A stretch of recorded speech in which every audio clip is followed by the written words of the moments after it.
Good evening. I'm Artist, I'm Science Time, and today we are doing another Marvel deep dive. We haven't done this for... Okay, hang on. When was the last time we did one of these? I'm gonna check quick, because I would like to know this information before I start. The last time we did one of these was March? I say that with surprise mint, with a surprise tone, because yeah, the last time I did this was March 13th. I didn't think it was that early into March that I did this last. Sheesh. All right, so let's go over what what these kinds of streams are. So what I mean by Marvel deep dive is I want to learn more about these Marvel characters.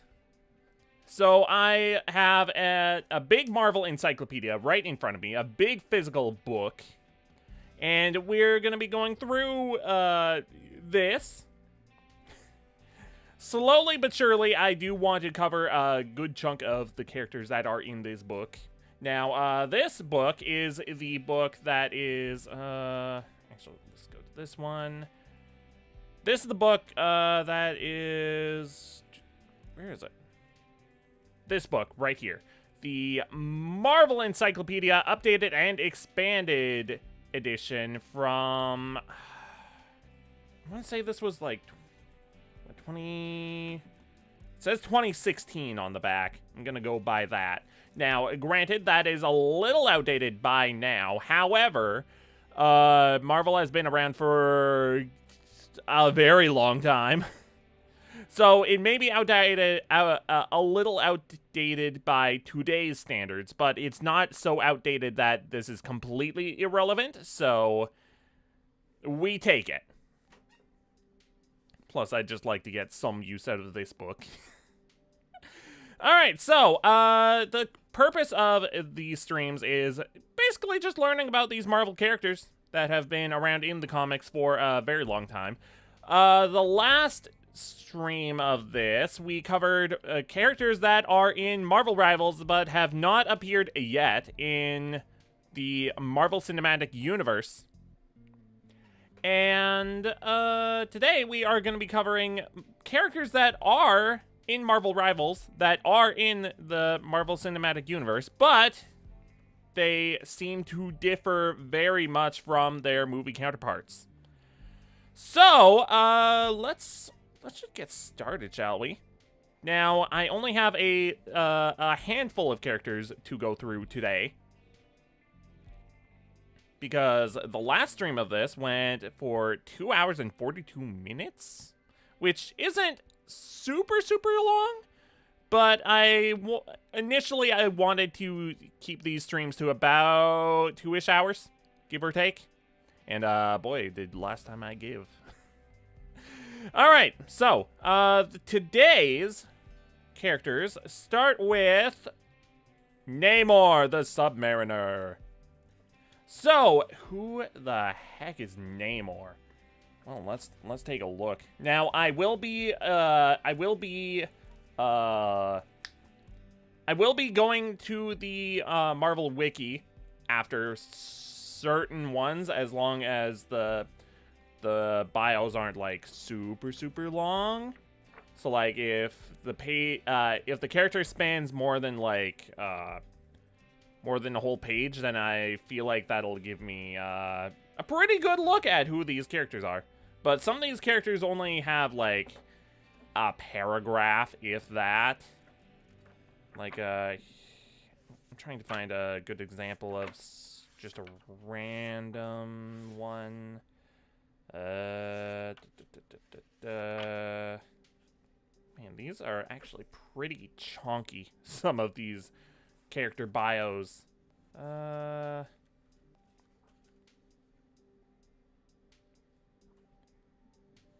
trying to find a good example of what I'm talking about. So, like, if I'm...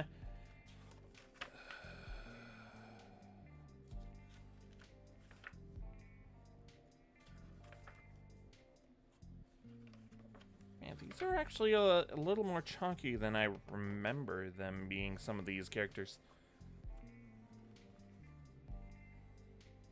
All right, here's a good example of what I'm talking about, because this character bio is like, what, 2 paragraphs long, like a few short sentences. This character is called Piecemeal, not the one that's on screen, but the one that I'm giving an example of. This is Namor, not Piecemeal. So this Piecemeal character is from The Incredible Hulk. Real name unrevealed, occupation criminal.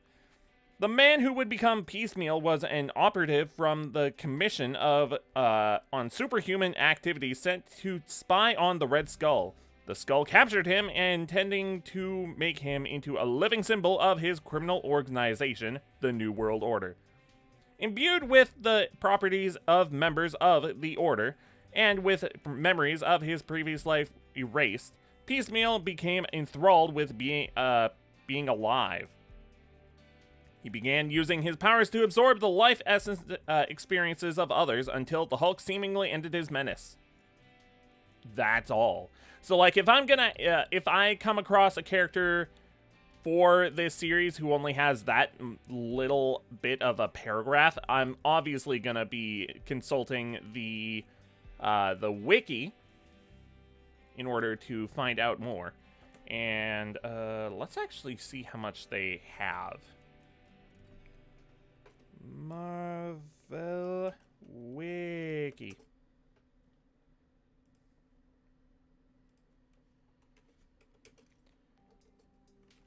Oh, wow.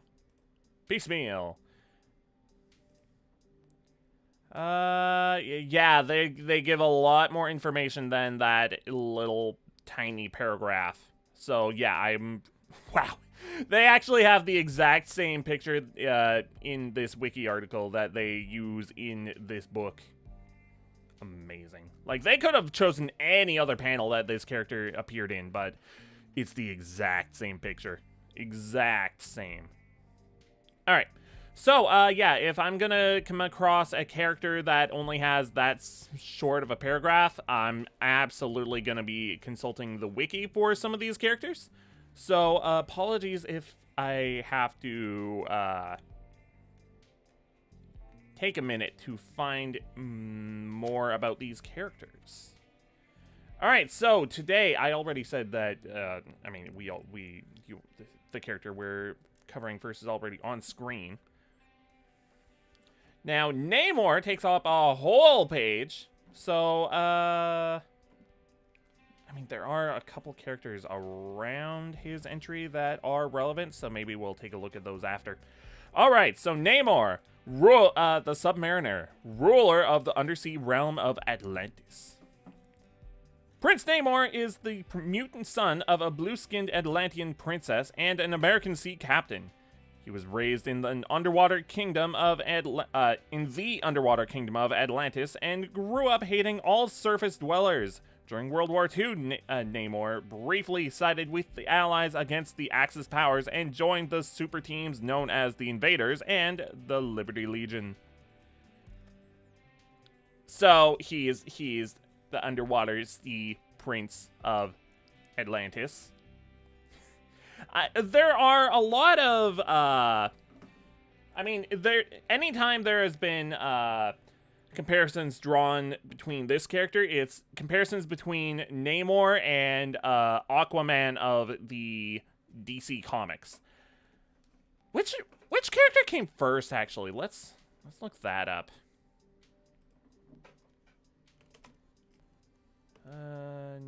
Namor. Is this you?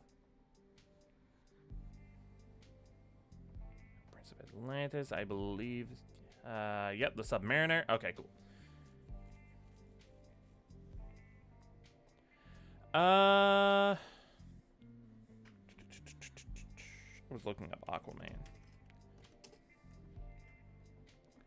So Aquaman.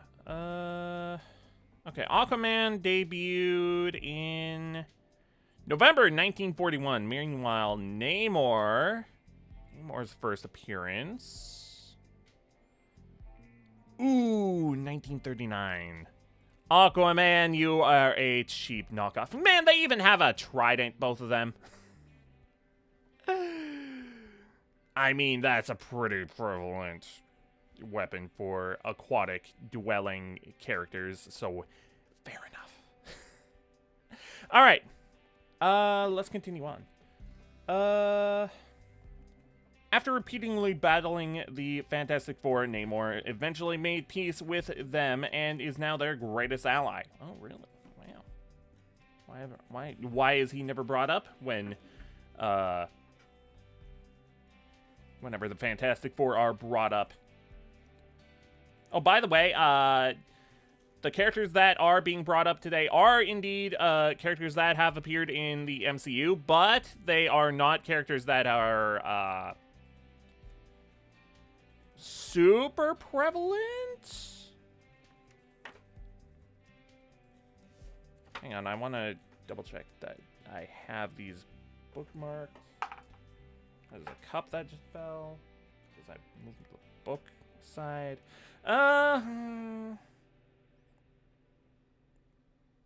Okay, there is one character that in here that is fairly prevalent in the MCU, but it's just one character. We'll get to them later.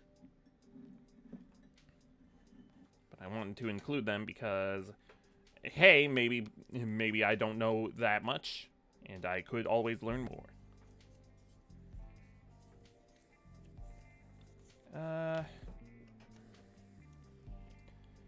Occasionally, Namor helps protect the surface world, but his priority is on the welfare and people of Atlantis. Fair enough.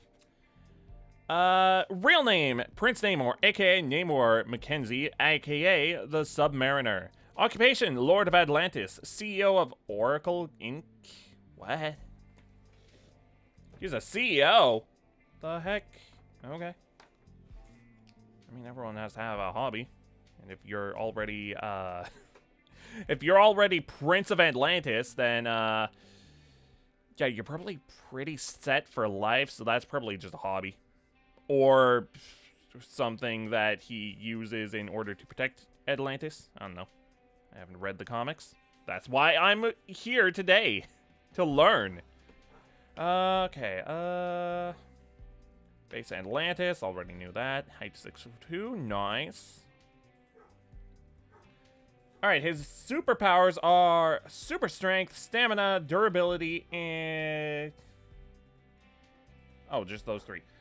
And durability. These traits decline the more time he spends out of water. Oh. Amphibious can swim underwater at 60 miles per hour. Good lord. Can see clearly in the ocean depths. Telepathic rapport with marine life and can duplicate many of their abilities. Wings on ankles enable flight. Long lived. Long live the king, baby. Or I guess the prince in this case. Although maybe he's a king according to the books now, because this might be outdated. Okay, next section. The All-Winner. After the war, Namor became a member of the All-Winner Squad, but returned to Atlantis when the squad disbanded in 1949. He returned to the surface world in the late 1950s and encountered a man called Destiny, who removed his memory and sent him to New York, where he lived as a derelict. What is that word again? What does that word mean again?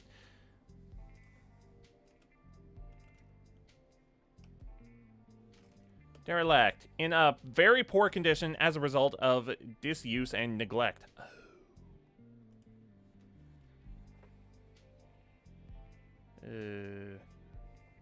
Okay, so his powers got rusty because he forgot his memories and he forgot he even had superpowers. Got it! His memory was restored by Johnny Storm, aka the Human Torch. Namor turned against the human race when he learned that the city of Atlantis had been destroyed in his absence. Oh god. Yeah, fair. During his first battle with the Fantastic Four, Namor fell in love with the Invisible Woman, who was called the Invisible Girl at the time, and offered to spare mankind if she became his bride.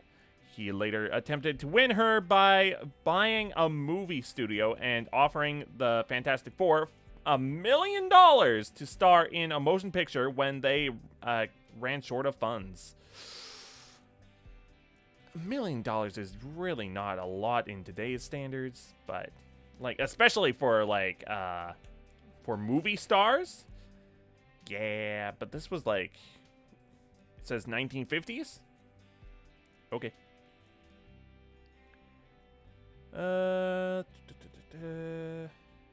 While traveling in the Arctic, Namor once stumbled upon a tribe of is this word NG now?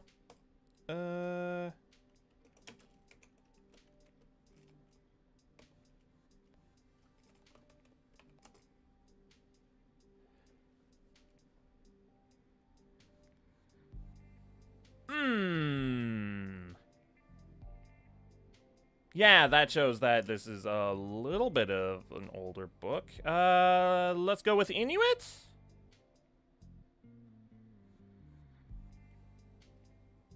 Native American? Okay. It's not anything that bad. It is. Where was I? I got sidetracked.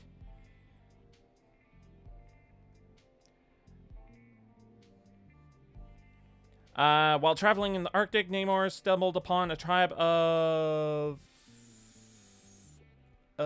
people living in the Arctic. Sure, let's go with that.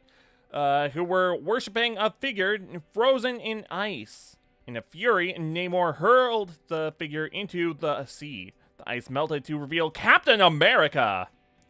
Plot twist. Who was later picked up and revived by the Avengers. So that's where he was. We found him. Huzzah. All it took was Namor getting upset and throwing him into the ocean. Love and War. Namor has been married twice to Lady Dorma and then Marina, who were, but both wives died. Ooh. He has also been linked to the Invisible Woman, Emma Frost, and Namora. Man, he really gets around, huh? Namor's son, Kamor, really? They really did not have a lot of creativity with this section of Marvel. Like, there's another character called Namora, and then there's Namorita, and then there's this Kamor.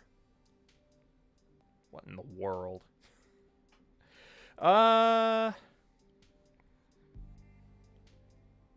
joined both the Illuminati and the Cabal, and he sided with the X-Men when the Phoenix Force returned to Earth and was one of the Phoenix Five to be given its partial power. Despite the fact that Black Panther, T'Challa, is also with the Illuminati, Namor has been unable to avoid war with Wakanda. Yeah, they kind of showed a little bit of that in Wakanda Forever. Not a huge amount of that, though. Like, I mean, like, they did go to war, and they did fight, but, like, they haven't really shown that rivalry a lot yet. But who knows? Maybe they will in the next movie. What's this little blurb? Namor became smitten with Sue Storm. Almost said Snoo. Sue Storm, the Invisible Woman, but gallantly stepped aside once she decided to marry Reed Richards. Oh, okay. So he was interested in her, but he was like, oh, okay, so she's taken. Well, I guess I'll find someone else. Fair enough. I mean, he doesn't seem like he's, like, a bad dude. But he does seem like he's quick to anger. Which, fair enough. Okay, so there's two more sections. One for Namora. And then Namorita. The Namora of Earth 616 was the cousin of Prince Namor. Of course it was the cousin. It's always the cousins. Yeah, she was the cousin. Like Namor, she had pink skin and was possessed by similar powers. She is considered the mother of Namorita, her altered clone. Oh, more clones. Freaking clones and time travel and blah, blah, blah, blah, blah. Classic comic stuff. Lyra of Lemuria? Shrug.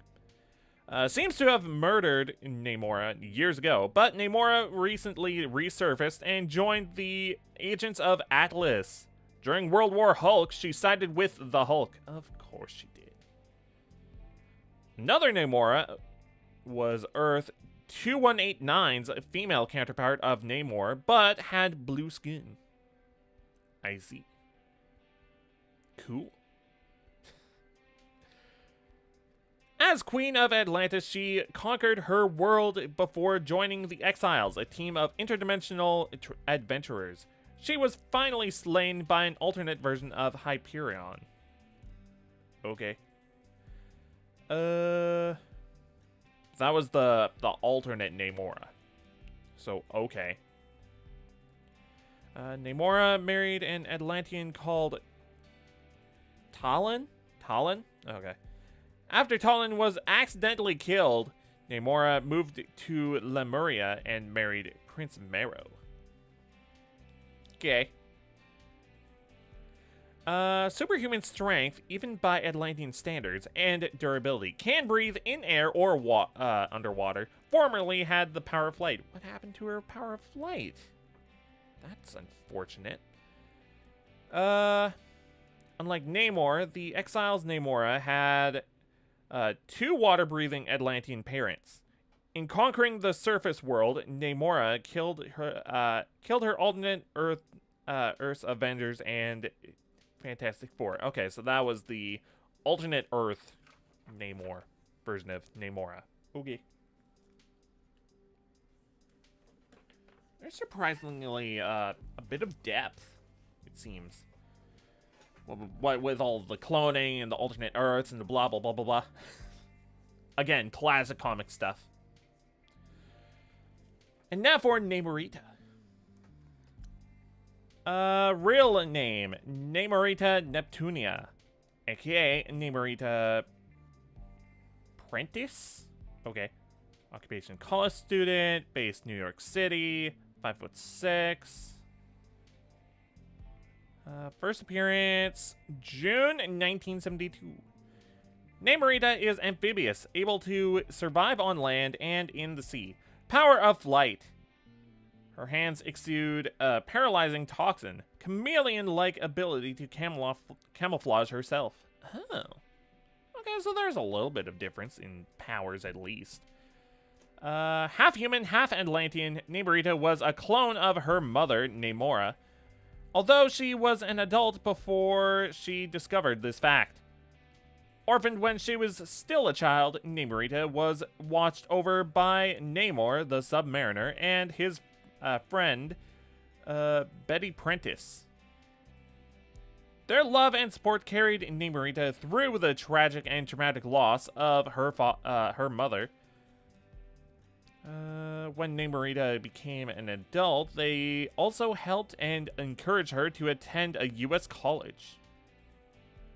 But she lives in Atlantis? Wouldn't she? I mean, it's good to seek knowledge. But like, not long after starting college, Namorita became a founder member? That's founding member? It says founder member. founding member of the New Warriors, a team of young superheroes with whom she fought against the Hellions?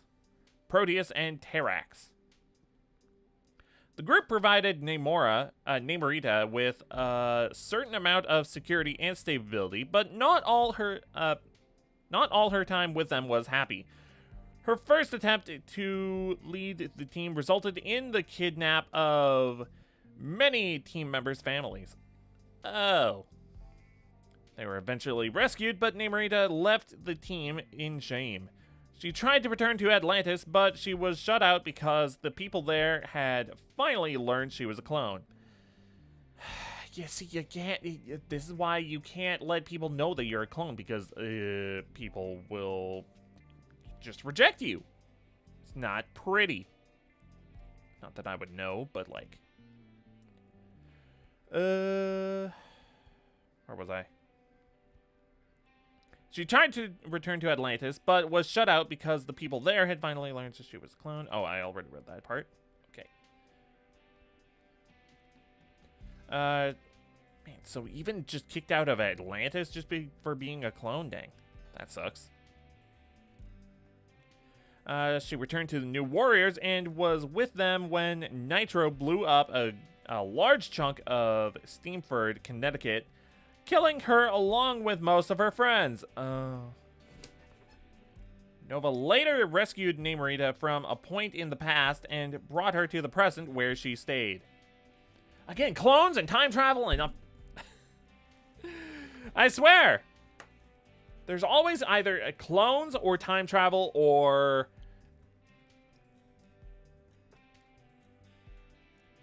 I don't know, man.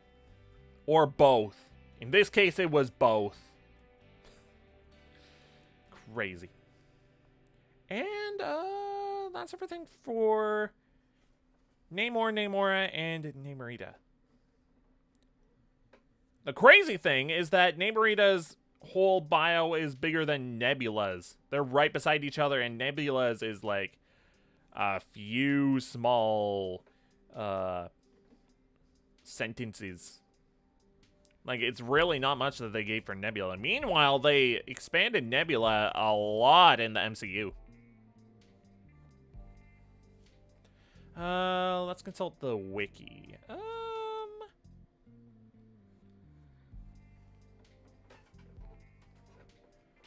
All right, now let's look at origins. In 1915, Ernest Shackleton was sent by Winston Churchill, sought out vibranium in the Antarctic. His ship, the Endurance, was lost. Later, Leonard Mackenzie, with the telepath Paul Destine as a passenger, attempted to recover the vibranium. Princess Fen was sent to investigate the explosions near the surface by her father, Emperor Thakor. Mackenzie met, fell in love with, and impregnated Princess Fen with the child who became Namor. Oh.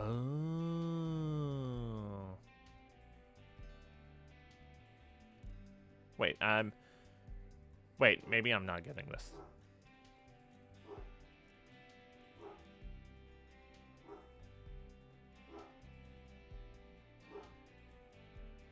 Oh, okay. So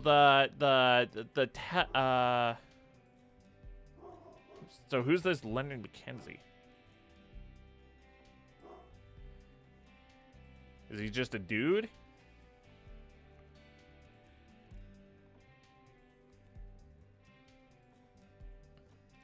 Yeah, I guess he's captain of this ship. Okay.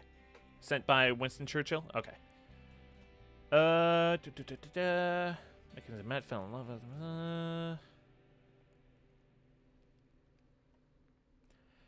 However, Atlantean soldiers came to retrieve Fen and attacked Mackenzie's crew. Leonard Mackenzie was believed dead by Fen following the attack, and she returned to Atlantis pregnant. Fun. The child was named Namor, which means avenging son. Namor spent his boyhood taunting his cousin, Dorma, as well as playing with his other cousins, Namora and Bera, as well as his friend Morano. Who's Morano? Yo, man!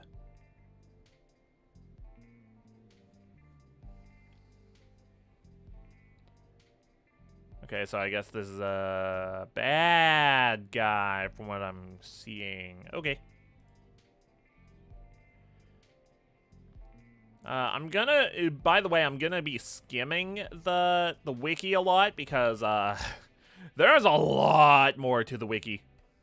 Like, oh my god.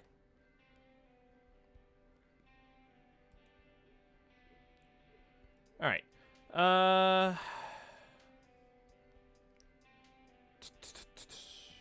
Namor was sent to New York after divers were found near Atlantis. However, it was revealed that the divers were Nazis. Oh. And Namor joined the invaders, fighting in World War II alongside such men as Captain America and the then the android Human Torch, not to be confused with Johnny Storm, in addition to his solo missions. And later, the All-Winners Squad to oppose the Axis. Namor would at times battle, then befriend the democratic societies of the surface. The explanation for this was later discovered to be temporary insanity as a result of too much time spent away from the sea. What? So he was making friends, but that wasn't the real him making friends, and he was pleading temporary insanity.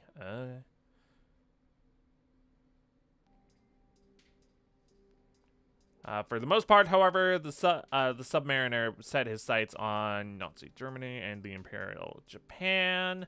So he was just joining them just to be like, hey, yo, you guys suck. I'm siding with the Americans. Fair enough. The Atlanteans became involved with the Axis, created Human Torch duplicates by the Firebrand Squadron. One Atlantean, his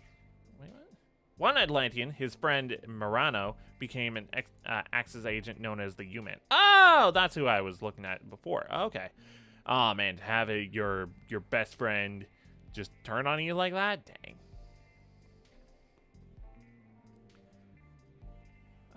We'll cover probably 2 more sections and then move on to the next character. After the end of World War II, Namor decides to return to Atlantis. He stopped by Atlantean soldiers, led by... Wait. He was stopped by Atlantean soldiers led by Krang and Bera, who, during Namor's absence, convinced Thakor to banish him. Oh, jeez. During his first year after the exile, Namor worked with the reporter Betty Dean. They're just throwing names out there. I don't know who any of these other people are, which makes me be like, do I look up this person to know who this person is? Yes.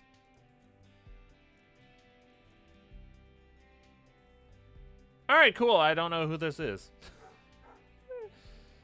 Also, there are so many Bettys in Marvel. Like, there's Betty Brant from Spider-Man. There's Betty Ross from Hulk. And now there's this other Betty. How many Bettys are there? Meow. He also spent time living with a man named Randall Peterson, an honorary invader, and helped raise his daughter, Nay. During this time, he worked with All-Winners Squad, facing such enemies as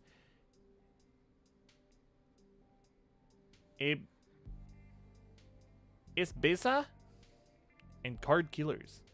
They stopped an attempt at the life of John F. Kennedy, a mission which costed the second Captain America his life.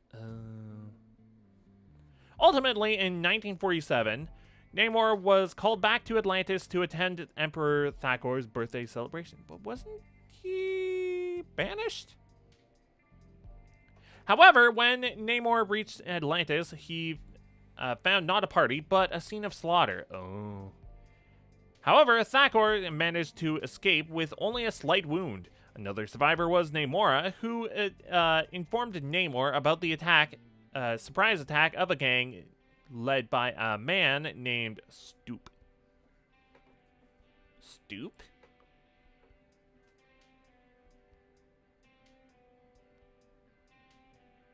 This looks like it's just a dude.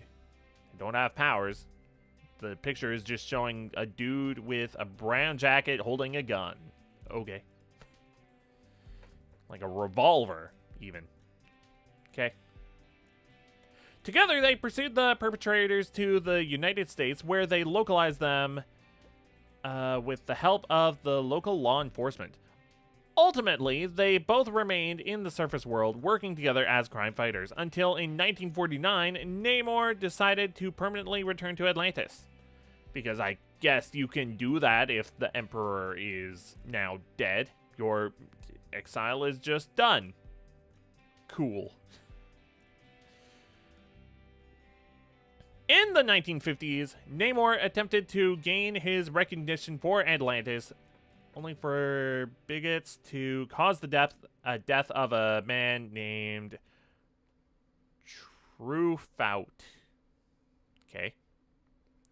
Namor disappeared in 1958 after Destiny, the same Paul Destine, who had voyaged with his father, attacked Atlantis. Oh, fun. Atlantis was relatively unharmed during the war, but soon greatly damaged by powerful earthquakes. Princess Fen and King Thakor were killed. Paul Destine, who had ordered the explorers on Mackenzie's ship to find the Helmet of Power, actually set serpent crowned, okay, caused the earthquakes. He used the crown to turn Namor into an amnesiac. Oh. Living as a derelict in various flop houses. Oh, this is what they were talking about earlier in the book. Okay. Okay, so it's this Helmet of Power that removed his memories. Okay. Coincidentally, his former teammate, Bucky, that would be the Winter Soldier, I believe. Yeah! James Barnes.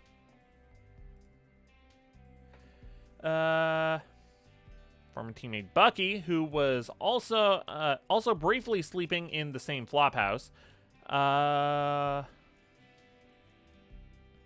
Both men had amnesia. Rather, neither man recognized the other. Yo, welcome on in. We're doing Marvel Deep Dive right now. We're talking about Namor. Man, so Bucky and Namor were in the same house for a brief amount of time, but because they had amnesia, they didn't recognize each other. That's funny. I mean, that's really sad, but that's also kind of funny. Despite his amnesia, Namor managed to make his way to Randall Peterson's hometown, where he aided the pregnant Nay Peterson by carrying her back home. He stayed in the Petersons' home, and his memories started to slowly return, but the memories of the war caused PTSD. Yeah, I mean, he was fighting in World War II. Yeah, that would definitely cause PTSD. Yeah. Eventually, Charles Xavier arrived to see Namor and inform him of his mutant status. Oh, yeah, he kind of would know that Namor is a mutant. Yeah. Namor then agreed to join Charles on his search for more of their kind. He traveled to the country, but failed to find any before coming across a mutant surrounded by police, and Charles remained Charles mentally restrained the officers. After learning that the mutant genus could change the species of living things, Namor and Charles argued on how to proceed, weakening Charles' hold on the officers, one of which was shot and killed the mutant. Oh, fun. I bet that caused a lot of outrage for mutant kind. When Namor tried to kill the officers in retaliation, Charles restrained him and tried to force him to face his trauma. But Namor broke free of his control. Now further mentally damaged Namor flew off and his amnesia returned. Oh, cool. Good job, Xavier. Not only did you not stop the mutant you came across from getting killed, you gave Namor PTSD from forced memory return, and then he subsequently got amnesia again because of said PTSD, and it flew off. Cool. Good job.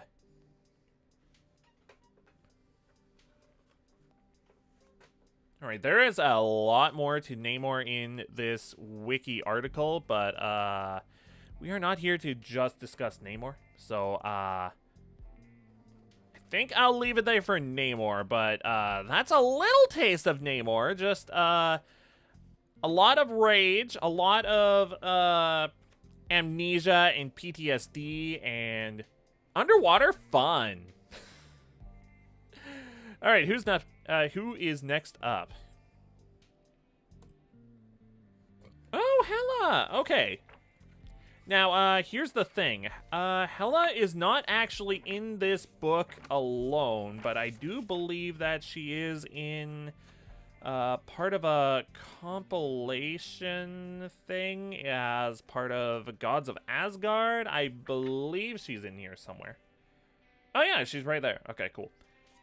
So, we're going to be going over the Gods of Asgard as a whole, because apparently Hela just does not exist as an individual character according to this book. Because I definitely looked. Unless she's just somewhere not in the right order, but I'm pretty sure she's just not here. Yeah, like I looked before where she would be after. She's just not in here. So let's go straight to Gods of Asgard. Gods of Asgard, immortals who rule the dimension of Asgard. Oh boy. Okay, let's go over who these gods are. Key Asgardians: Odin, Thor, Balder, Hela, Loki, Hermod, Hoder, Valkyrie, Heimdall, Vola, Base, and I guess that's it for all the characters on the sides. Odin, Monarch of Asgard, the most powerful god, possessing vast magical capabilities. He can enchant objects or living beings, project energy bolts, and open gateways between dimensions. He also commands the life energies of all Asgardians, which he can absorb at will. Oh. That could cause a power trip if he wasn't evil. Or if he was evil. If he wasn't good. Although, who knows? Maybe he is evil. According to the comics. In the movies, he's a fairly good dude. But, let's read what the comics have to say about him. Let's see here. Thor, God of Thunder. Asgard's finest warrior, exceptionally skilled in hand-to-hand combat, swordsmanship, and hammer throwing. You know, just throwing hammers. Balder, God of Light. Thor's closest friend, almost invulnerable. Almost. Skilled in hand-to-hand combat, swordsmanship, and horsemanship. Okay. I didn't realize that was a ship. A name. Horseman ship? Okay. Hela, god of death. Ruler of the underworld of Hell and Niflheim.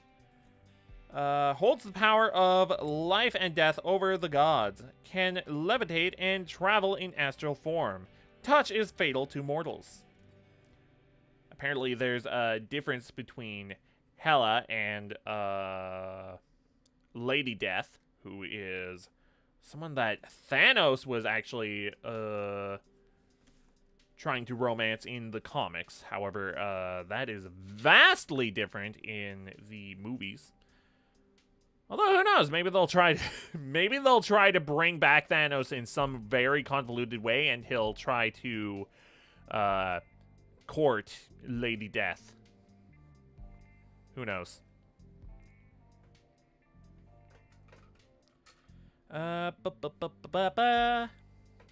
Loki, god of evil. What do you mean evil? He's supposed to be the god of illusions, or of trickery, or of mischief. God of mischief. That's what he's supposed to be. But this, it just says god of evil. Great magical abilities. Can shapeshift into any animal, god, or giant. Can plant hypnotic suggestions into others' minds. Okay, but it is definitely supposed to be god of mischief, not god of evil. Because he's not always evil. Hermod, god of speed. Fastest of all Asgardians. That's it. That's all they have for this character. Okay. Hoder, god of winter. Psychic abilities allow him to see into the future. If he can see into the future, why is he called the god of winter? Okay. Valkyrie. Brunhild, the Valkyrie, can see a death glow around a person about to die. Originally charged with transporting dead warriors to Valhalla, can travel between dimensions. Okay, so that's very different from the Valkyrie that we got in the movies. Fair enough. Heimdall, guardian of the Rainbow Bridge. Has extremely acute senses. He can focus on or block out any specific sensory information. I mean, that's cool and all, but, like, that's no god of thunder or anything. Vola, prophetess who can see alternate futures. So wait. So we have one god that has psychic abilities to allow him to see into the future, and then we have a different god who can see alternate futures. Does that contradict one another? Because one says one specific future, the future, but then the other is like alternate futures. It is definitely a little redundant. Okay. And their base is the other dimensional realm of Asgard. And their first appearance was Journey into Mystery number 85, October 1962. That's not even getting into the meat and potatoes of it all. That was just like a column on the side of the page. Alright, let's get into it. The gods of Asgard are a powerful race of beings who live in a dimension called Asgard, a small planetary body whose laws of physics are different from the planets we know in the Earth realm. Asgard is home to 5 other races: giants, dwarves, elves, trolls, and demons. The gods of Asgard are the most human-looking and powerful of the 6 races of Asgard. All Asgardians refer to the known universe as the 9 worlds of Asgard. Or maybe the 9 realms. I know 9 realms sounds cooler than 9 worlds. but okay. 4 of those worlds: Asgard, home of the gods; Vanaheim, home of the Asgardians' sister race called Vanir;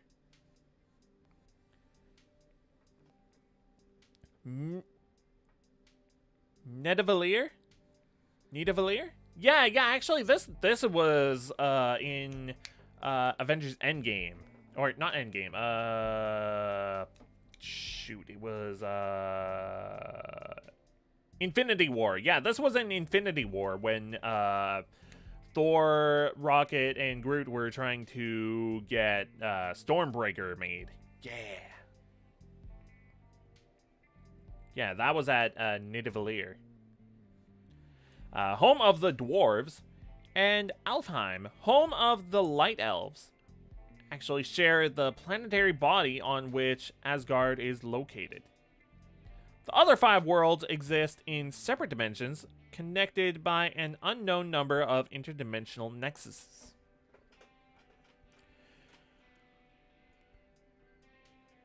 They are Midgard, the Asgardian name for Earth, home of humanity; Jotunheim, home of the giants. Jotunheim. I can read. That's a T, not an R.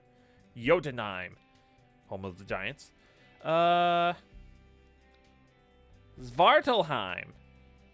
I think I said that right. Svartalheim, home of the dark elves. Oh, they talked about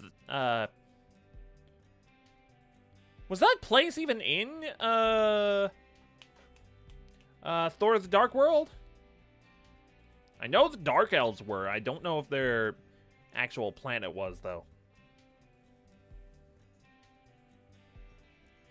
Anyways, Svartalheim, known home of the dark elves.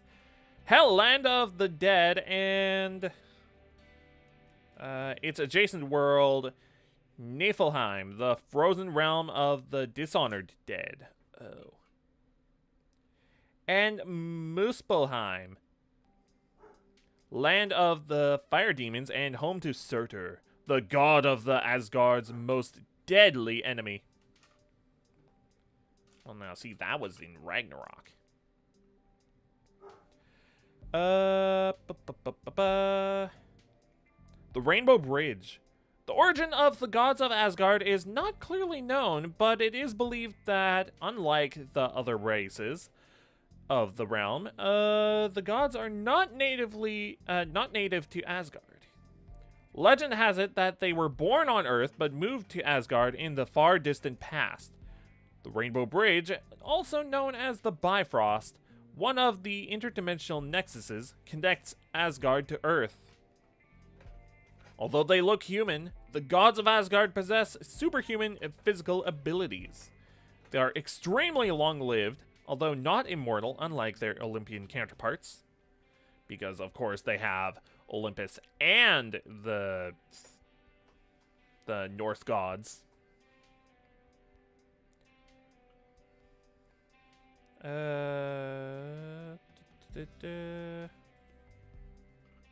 And age at an extremely slow pace once they reach adulthood. Their skin and bones are 3 times as dense as that of a human and are invulnerable to a degree to physical attack. I mean, actually, hang on. Thor only lost his eye because he was fighting Hela. So I guess that wouldn't be physical attack. Although didn't she like knife his eye out in the movie? Although this is the movie, not the book, the comic book, so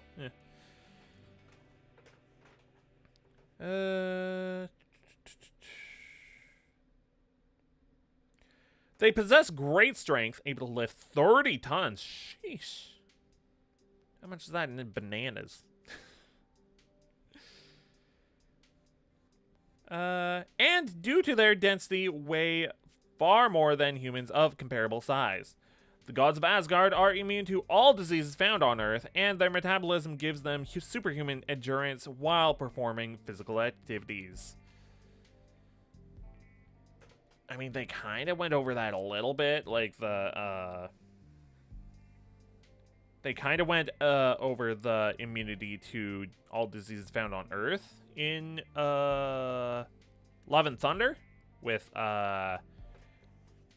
Jane possessing all of the powers of Thor, except when she reverted back to her human form, cancer came back, which, wow.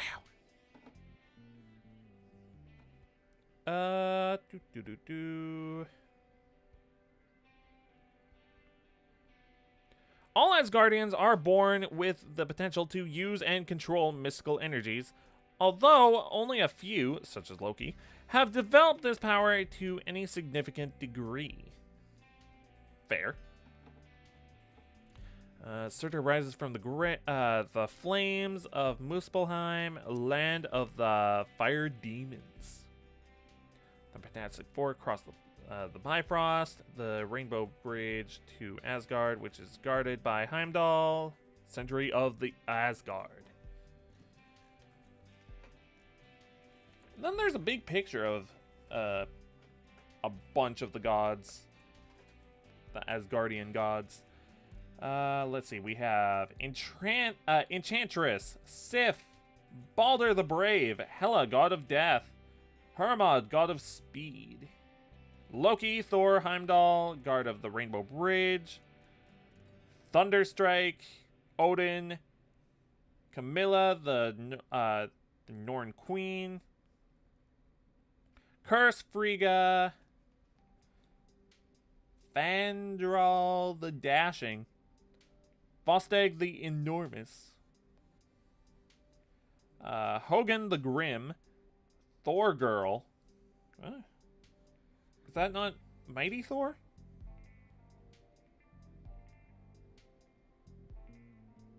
Wait, who's Thor Girl? Malekith, Surtur, Ulk the Unstoppable Rock Troll. The Uncredible Ulk? Okay. Essential storylines. The Ragnarok, Doom of the Gods saga.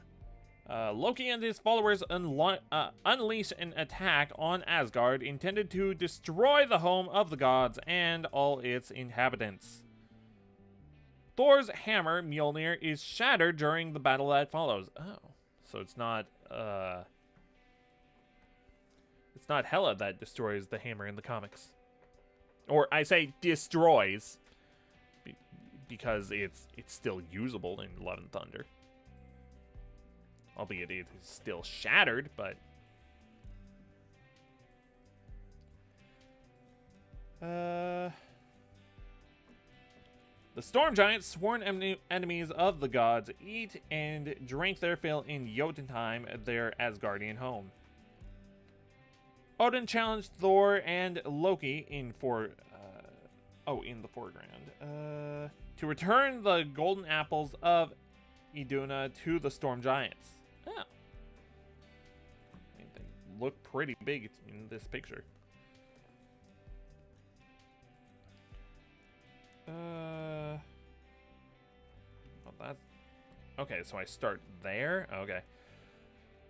Whew. Odin, also called the Allfather, is the leader of the gods of Asgard. Odin is the grandson of Buri, the first of the Asgardians. He is the son of the god Bor and Bestia, of the race of frost giants. Wait, what? Odin? Wait. Wait, so Odin was born of frost giants. Is that what I'm getting from this? Huh. For many ages, Odin has ruled Asgard wisely and effectively. Odin wields the enchanted three-pronged spear Gungnir, the Spear of Heaven, which returns to his hand when thrown and travels through space in Skibladnir. A Viking-style longboat with enchanted sails and oars.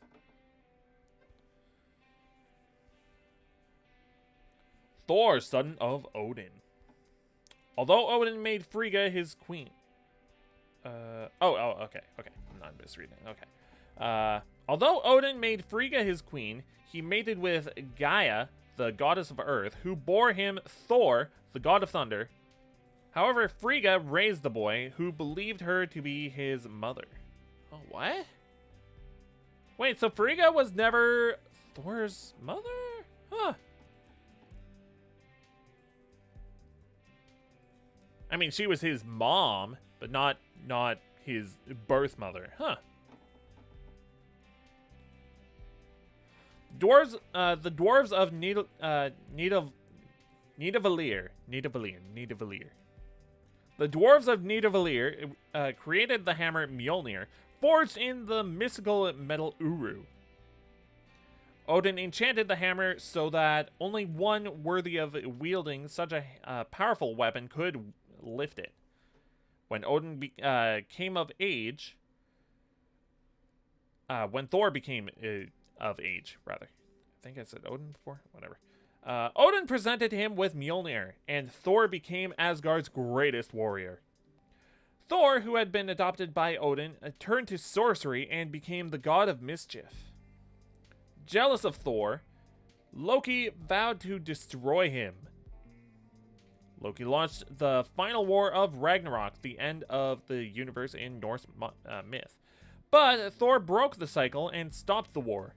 The gods disappeared, but later reappeared in mortal guises.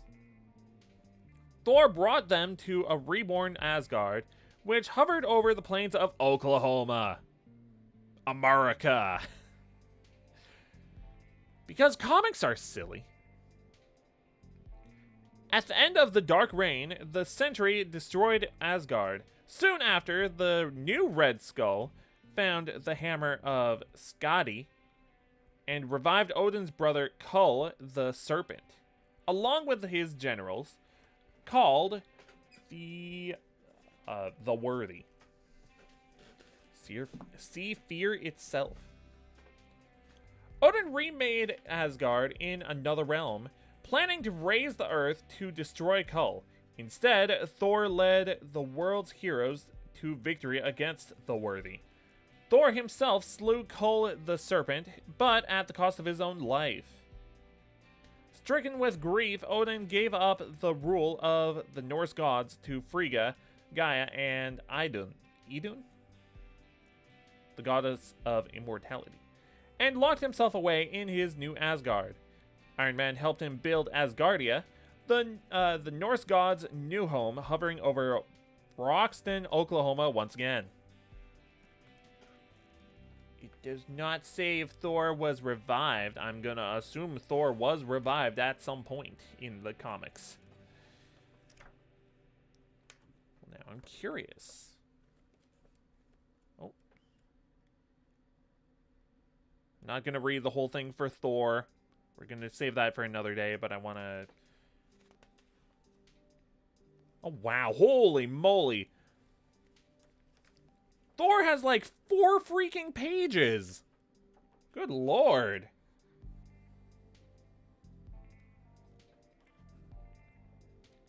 Yeah, Thor has a lot. A lot. Sheesh. Alright. Well, that didn't really... that did not really cover much of Hela. So, I mean, we could look up Hela.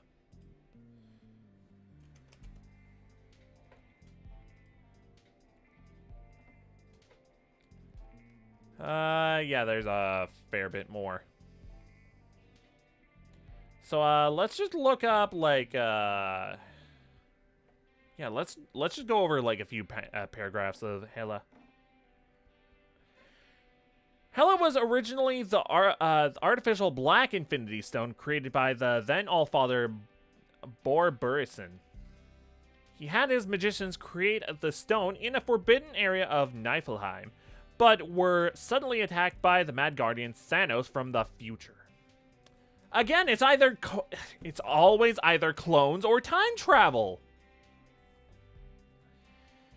He sought to get his hands on the stone, but was prevented by Bor and his Valkyries.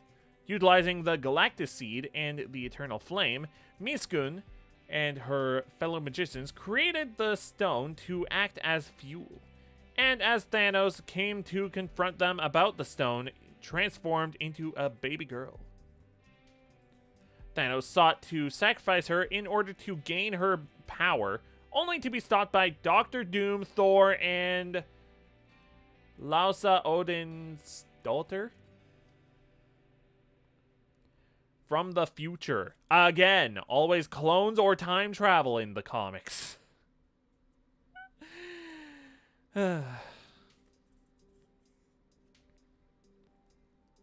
Lausa took her newborn Hela through time, resulting in Hela becoming a teenager before leaving her in the care of a young Loki who raised her together with his lover, Angerboda, as their daughter. Angerboda?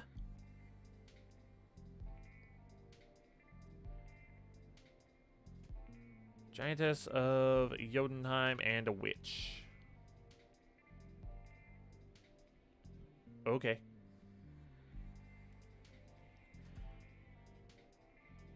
Next paragraph. The three Asgardians Asgardian goddesses of fate, the Norns, are said to have warned the Asgardian gods that Hela would prove to be a great danger to them.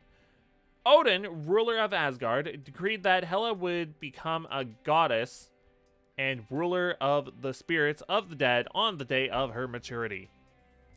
These spirits were in other dimensional realms of Hell and Niflheim, two more of the 9 worlds, both of which Hela ruled.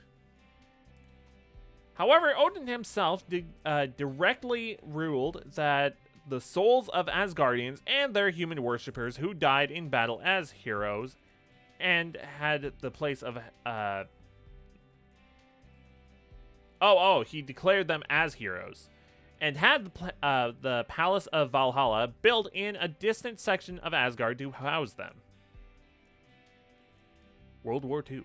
During World War II, Hela's mind was controlled by Nazis, and she was forced to fight the invaders. God dang.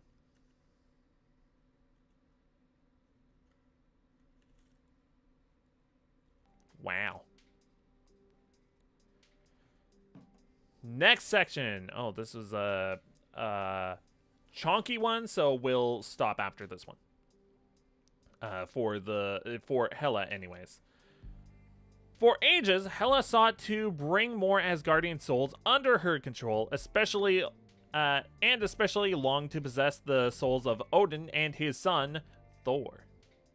However, during their first meeting, when Thor offered his life in exchange for that of Lady Sif, who was a prisoner of Hela, the goddess was impressed by the young Thunder God's nobility and let them both go. Yo, how's it going? We're going over Marvel lore.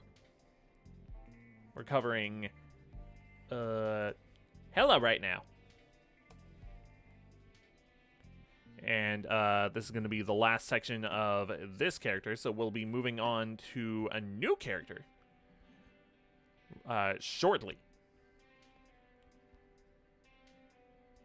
When Hurricane died, the Asgardians prepared his body and to be collected by the Stallion of Doom. They gathered to await the arrival of Hela to escort him to Valhalla. When Thor appeared to have been killed by the Wrecker, his body was then visited by Hela, who had come to claim his soul.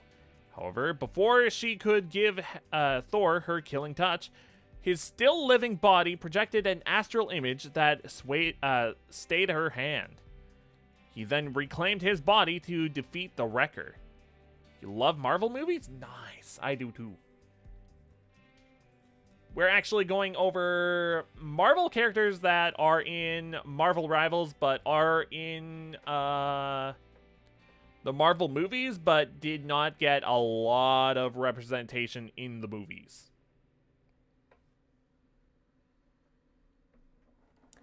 When Lady Sif was injured in battle, she and Thor were visited by Hela, who had come to take Sif to Valhalla this time. Thor refused to allow Hela to take his lover, and when Hela attempted to entice Thor into joining the warriors of the dead in Valhalla, he refused even when he was beckoned by his old foe Hurricane to join them. Upon refusal, Hela departed, leaving Thor to contemplate the situation. Oh. You like Elizabeth Olsen, aka Wanda? Yeah, she's a really cool character. That, she is not in the lineup today, but maybe in the future. I didn't even consider her, but she is in a good chunk of the Marvel movies now, so she wouldn't fit that much into this, this theming today. But maybe when I get to Marvel rival characters that are in the MCU as a big major character. Black Widow, aka Black Widow. Nice. So yeah, that's Hela. She is the goddess of death, and they didn't actually represent that well in the MCU. Like, really, in the MCU, they really represented her as more like a goddess of knives, because she's always throwing knives and subsequently killing people, but she's not really she's more goddess of killing people rather than just goddess of death in general. I guess she leads an army of dead, but, like, that's not quite the same. Like, as a goddess of death, aren't you supposed to, like, guide people to the afterlife? Or, in this case, Valhalla? I don't know, that's just what I think. You'd like Scarlett Johansson, aka Black Widow? Nice. There are a lot of really good characters in Marvel. Alright, so that is Hela. And it just feels like, I don't know, they didn't completely represent Hela that well in Ragnarok. She was still a really cool character, but not quite the same character as she is in the comics, from what I'm gathering. But I am glad they skipped over being mind-controlled by the Nazis. That is something that is good that they skipped. Comics are silly sometimes. The part about Thanos coming from the future, though, that's interesting. That must be like a later retcon or something. Probably. After Thanos got more popular. You like all of the female characters? Nice. Alright, so who's next after Hela? Ooh, Magneto! Okay, let's go to Magneto. Now, Magneto isn't in the MCU per se. He is definitely in the Fox movies, though. How many pages does Magneto have? Morbius, Moon Knight,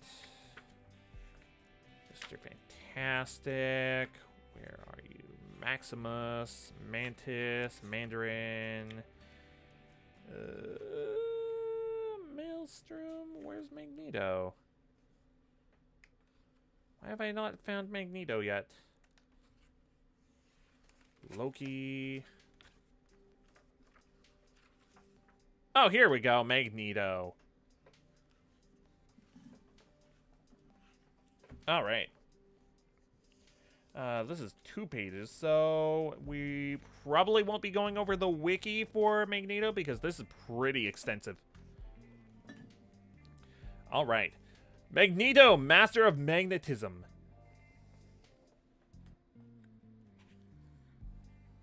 Real name, Max Eisenhardt. What? Also uses the name Eric Magnus Lenscher.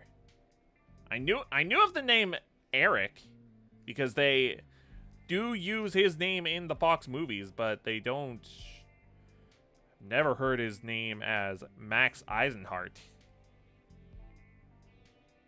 Okay.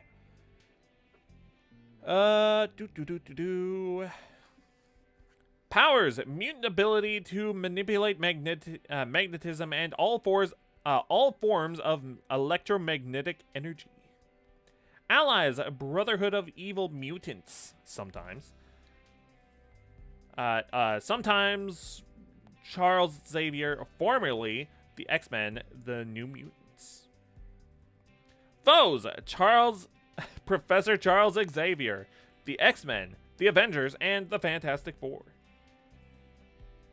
Now see, I didn't realize that he went up against the Fantastic Four until that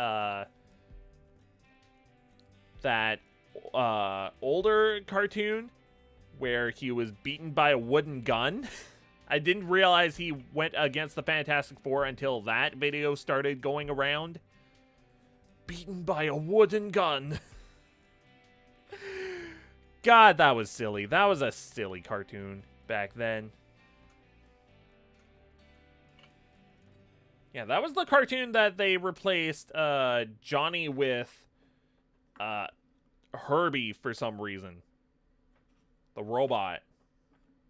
Which I don't get why they did. You like the X-Men movies? You can read minds too. Cool. Well, I'm glad. I hope you enjoy this section because this section is all about Magneto, the Master of Magnetism. One of the most powerful and dangerous of all mutants. Magneto has been both the foremost enemy of the X-Men and sometimes their ally. Alright, here we go. As a boy, he was imprisoned in the Nazi death camp in Auschwitz, Poland. Sickness and malnourishment prevented Magneto's mutant powers from emerging there. In Auschwitz, Magneto's family perished, and he witnessed the inhumanity that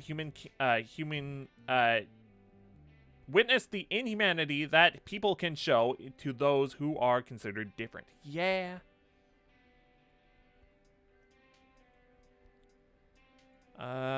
Mutant rage. Following World War II, Magneto married Magda, and they had a daughter, Anya. When Anya was trapped in a burning building, an insensitive crowd prevented Magneto from rescuing her. Infuriated, Magneto lashed out with his powers, killing them. Wow. Who would have thought that that would lead to people getting killed? Who knew?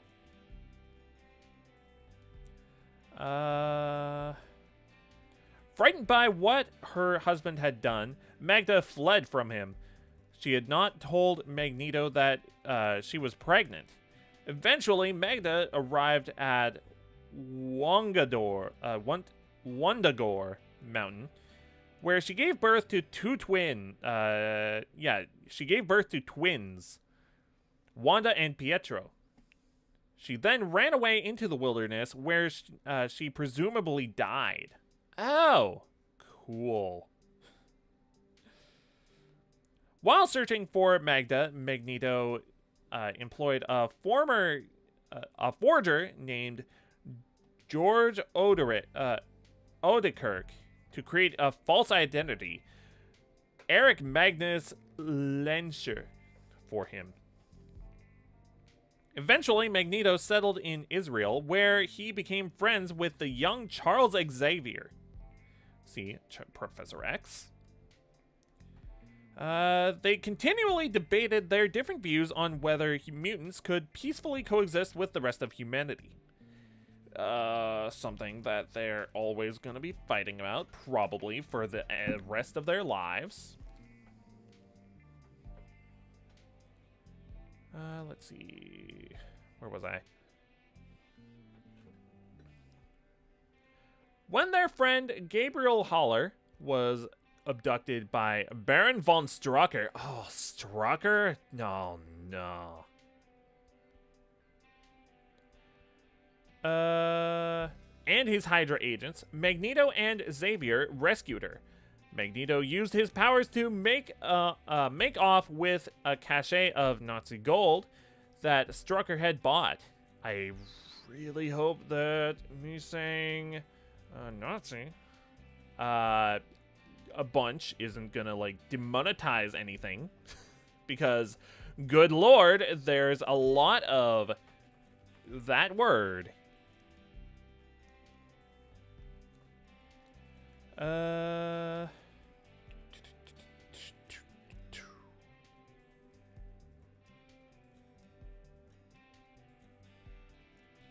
Cachet of gold that Strucker had sought, rather. Magneto decided that the only way to prevent humanity from oppressing the emerging race of mutants was for mutants to conquer the rest of humanity, the human race. Generally, people don't like being conquered. I don't think that would help. Just saying.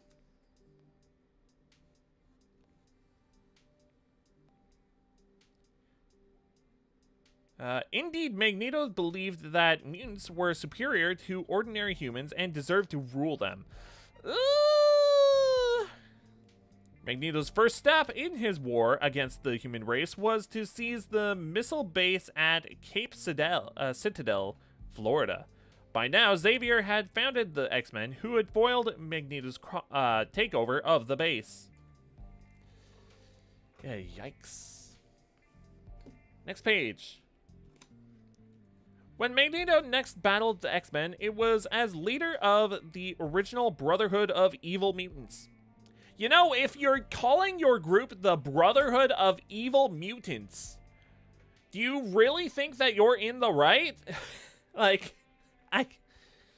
Is that what the X-Men called them, or did they call themselves the Brotherhood of Evil Mutants?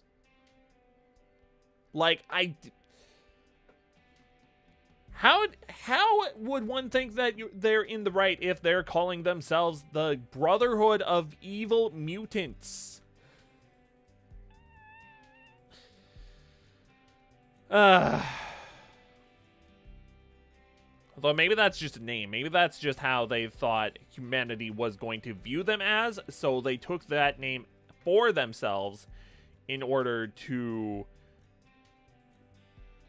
I don't know, become the monsters that humans saw them as? I don't know.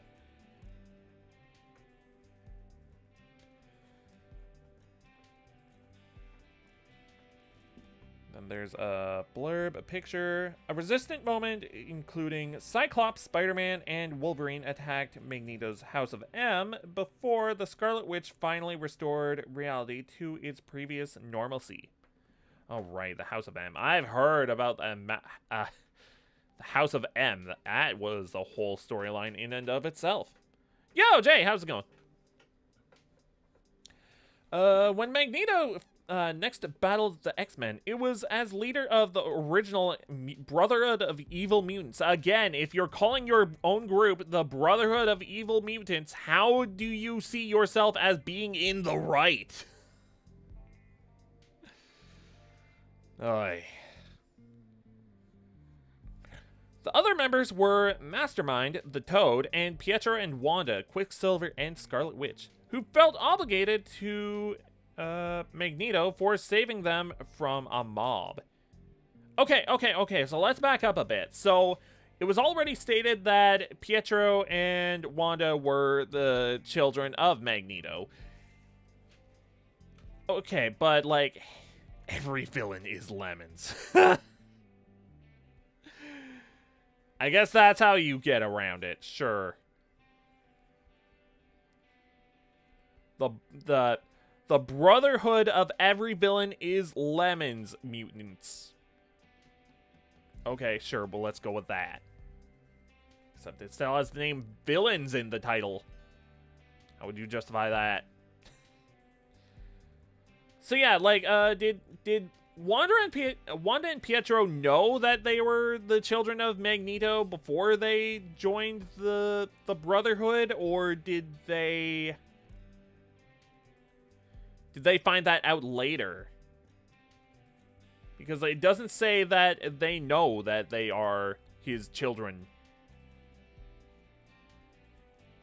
Also, I think I read online that them being Magneto's children was retconned at some point. This book must be, like, outdated for that part.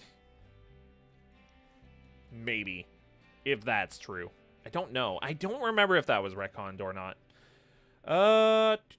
Also, freaking retcons are another thing that comics do. A lot. You don't think the authors of the comics knew when they joined the Brotherhood? Probably made that up ages after? No, I can see that. Maybe, yeah, you know what? Maybe that was a retcon.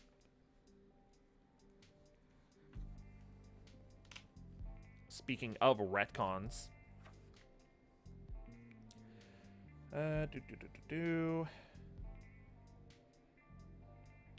Oh. My question is answered in the very next sentence. Oh my god. Okay, if I just read one sentence later. Neither Magneto nor Wanda and Pietro realized that Magneto was their father. Well, there you go! That answers my question entirely. Alright, you're gonna lurk and get ready for bed. Enjoy your sleep and your lurk. I hope you had, you enjoyed the rest of your Fortnite stream. I need to read ahead before I just stop sometimes. Because I'm having my questions answered in the immediate next sentence. After numerous clashes with the X-Men, Magneto tried to force a superhuman being known as the Stranger to serve him. He little knew that the Stranger was actually an alien with seemingly limitless powers who captured Magneto and the Toad. Oh. Okay.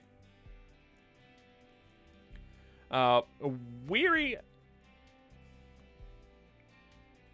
Okay, that's the right word. Okay. Weary of Magneto's crusade against humanity... No, wait, is that? Maybe that should be wary. Yeah, I think that's wary, actually. Wary of Magneto's crusade against humanity, Quicksilver and the Scarlet Witch quit the Brotherhood and soon joined the Avengers. Well, there you go. Magneto eventually escaped back to Earth from the Stranger's planet and resumed his war on humanity, battling the X-Men, Avengers, Fantastic Four, and the Defenders. What could the Defenders do against him? Like, the Defenders are made up of, let's see, Iron Fist, Luke Cage, Jessica Jones, and Daredevil. Like, what are those guys gonna do against Magneto? Like, Magneto is supposed to be an Omega level mutant. It's like, you got a blind guy, you got a dude that punches, you have a dude that has, like... I guess Luke Cage could be a good match for him because he has unbreakable skin? Maybe? But that... he's still supposed to be an Omega level mutant.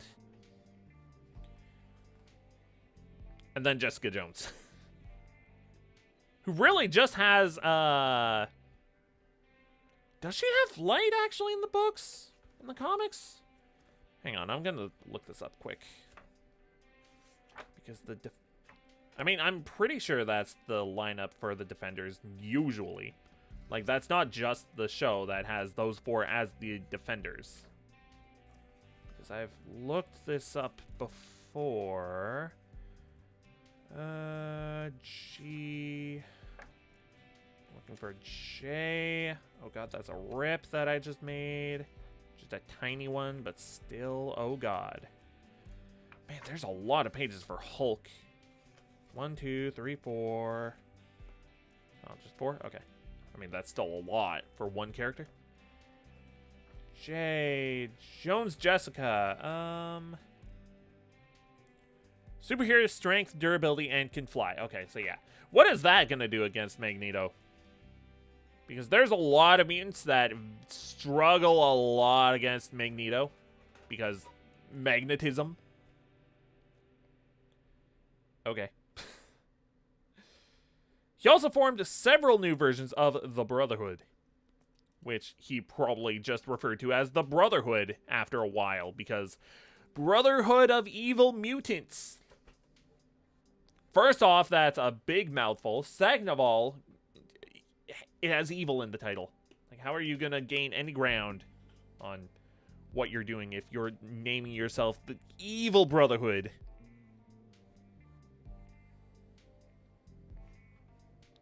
Using his advanced knowledge of genetic engineering, Magneto created a being called Alpha the Ultimate Mutant. Okay. But Alpha turned against Magneto and devolved him into a powerless infant.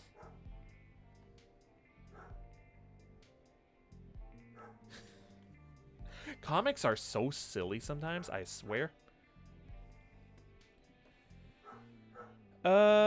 Xavier turned the infant Magneto over to his colleague Dr. Moira McTaggart, who began experiments to alter the baby's mind.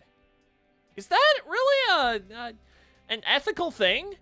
To, like, take this guy who was an old man that was turned into a baby and just use mind control? Not mind control, like...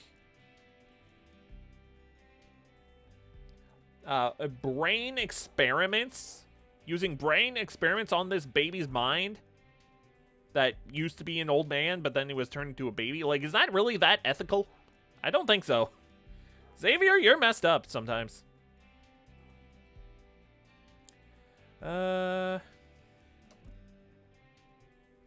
David Shikari, an alien, Shi'ar agent, later restored Magneto to his adult physical prime. Oh, that's a bad idea. I mean, like, ethically, okay, sure, that's maybe the right call, because, like...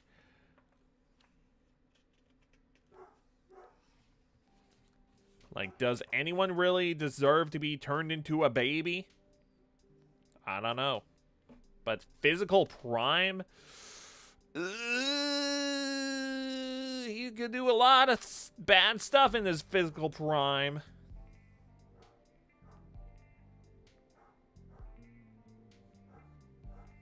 Hence, Magneto is physically much younger today than his contemporaries from the World War II period. Magneto resumed his battles against the X-Men until McTaggart's tampering with his mind took effect and he became the X-Men's ally. Oh. During an extended absence from Earth by Xavier's school, mentoring the New Mutants. Wait, what? Oh, I skipped a sentence. During an extended absence from Earth by Xavier, Magneto took over as headmaster of Xavier's school, mentoring the New Mutants. Okay, so he was headmaster of the mutants at some point. At Xavier's school. Huh. Around this time, Magneto, Quicksilver, and the Scarlet Witch learned of their true relationship. So wait, it still took them that long to figure out? Wow. In time, Magneto's original personality reemerged, and the UN ceded control of the mutant-populated island of Genosha to him. Oh. So they just gave him an island? Okay. However, the island was devastated by Sentinels sent by Cassandra Nova. During a fit of madness, the Scarlet Witch used her power to alter reality so that Magneto ruled the world. What? Wanda, why'd you do that? Girl, why'd you do that? When she changed everything back, she deprived most mutants of their powers, including Magneto. The High Evolutionary later restored his powers. Okay. Magneto joined Cyclops' X-Men on their island home, Utopia, approving of their work. After Cyclops was arrested for crimes committed as Dark Phoenix, Magneto broke him out of prison and joined his mutant rebellion. Ah, the Dark Phoenix saga. Cool. Oh, the House of M. Okay, here we go. This is a tiny blurb. The House of M consists of Quicksilver, Scarlet Witch's sons Thomas and William, Magneto, and Polaris. Urged by her brother Quicksilver, the Scarlet Witch utilized her mutant power over probability to alter history. As a result, Magneto had led mutants in a successful war against the rest of humanity. Magneto was now monarch of Earth. His royal family was known as the House of Magnus, or House of M. So that's what the M stands for. I kind of figured the M stood for mutant. But no, it's Magnus. What was that? Magneto's... No, that was... Magneto's...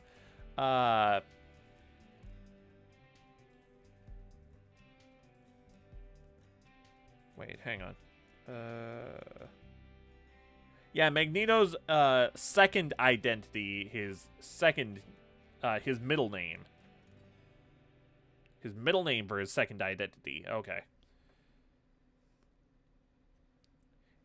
It was comprised of his son Quicksilver, his daughters, the Scarlet Witch and Polaris, and his grandsons Thomas and William.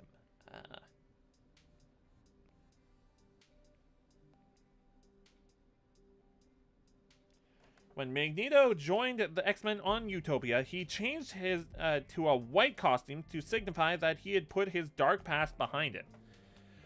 So really, Magneto isn't always a bad guy, but he generally tends to be a bad guy. Sometimes trying to be, I don't know, a monarch of Earth. Freaking Omega level mutant. Dang. Alright. That is Magneto. Now, who's up next? And that was 2 whole pages, so we're not going to consult the wiki. That did give us a good insight into Magneto. Okay. Hawkeye. Also, something else. So Magneto has not been in the MCU yet. But, Wanda and Pietro have. And only Pietro has been in the Fox X-Men movies. Along with Magneto, but Wanda wasn't.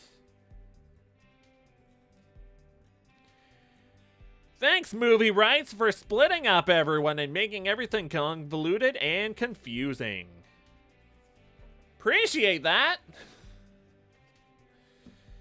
To be fair, Marvel did need to sell off their movie rights if they wanted to still exist back in the 90s and 2000s.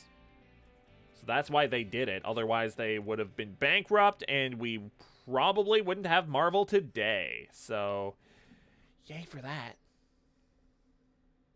Alright, so Hawkeye is next. Now, this is the character that I said was in this set list that is extensively in the MCU. However, they only gave him 1 page in this book. I don't think I'll consult the wiki for this one.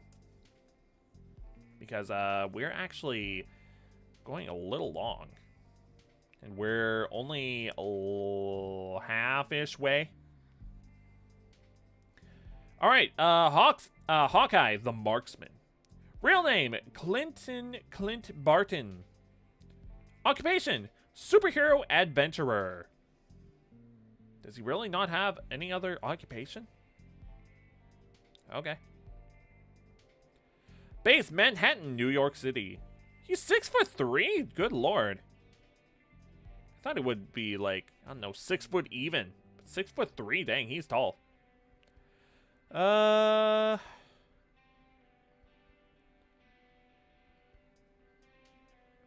eyes, blonde hair. Tales of Suspense, number 57 in September 1964. Expert archer with perfect accuracy. Employs an arsenal of custom-made bows and a variety of trick arrows. I do love the trick arrows. They're so fun. Extensive training as an aerialist and acrobat. Skilled in hand-to-hand combat. Barton was only 14 when he joined a carnival and attracted the attention of the show's star, Jacques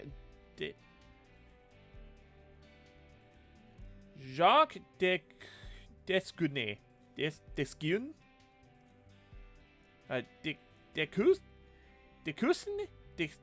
The swordsman. The swordsman trained Barton in the art of throwing knives, but quickly realized the boy was a natural at archery, and turned him over to Trickshot, the carnival's archer. On stage, Barton was known as Hawkeye, the Marksman.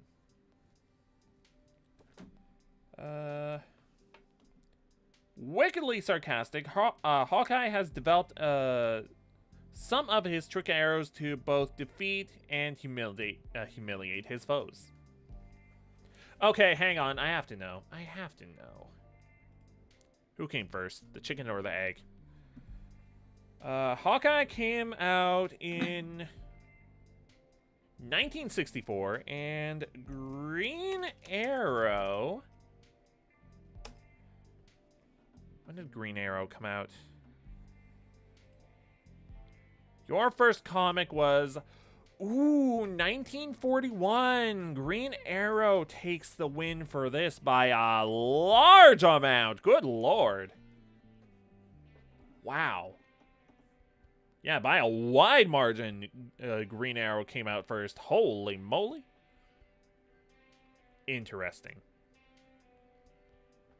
See, I only make the comparison between Hawkeye and Green Arrow because they're both arrow users that have trick arrows. Interesting.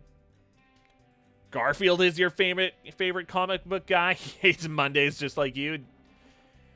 I think most people hate Mondays.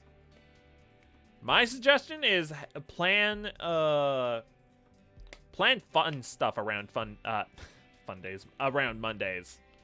My personal thing is I have streams on Mondays, so that makes Mondays just a little more bearable because then I get to come out on here and play video games on stream, which is generally a pretty good time. But do they also love lasagna and long afternoon naps? You mean Green Arrow and Hawkeye? Maybe.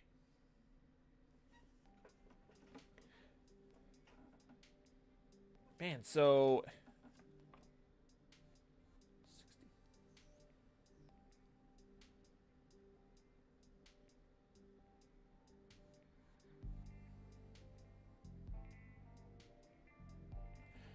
Yeah, Hawkeye came out 23 years after Green Arrow.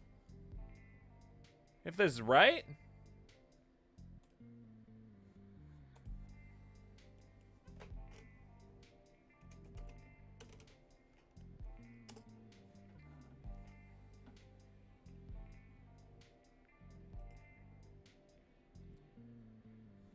Yeah, that's 23 years after.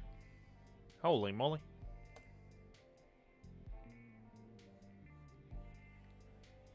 Sorry you're full of food. That's fair. Food is good. Let's see here.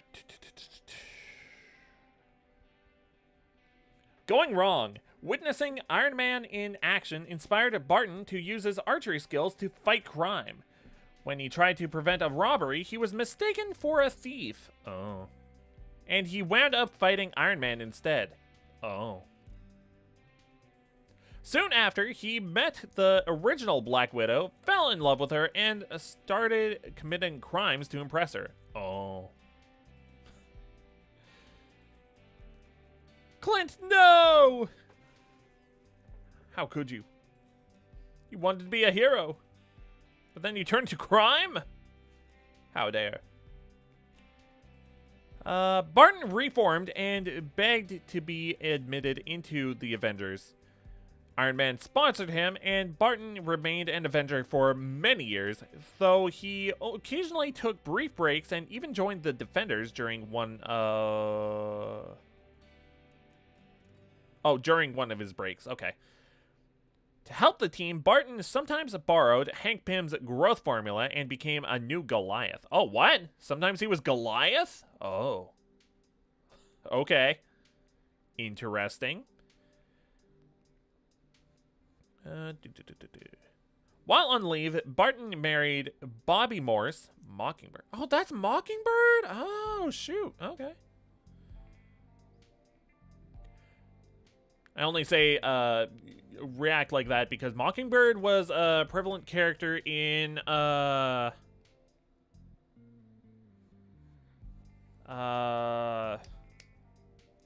Avengers Earth's Mightiest Heroes.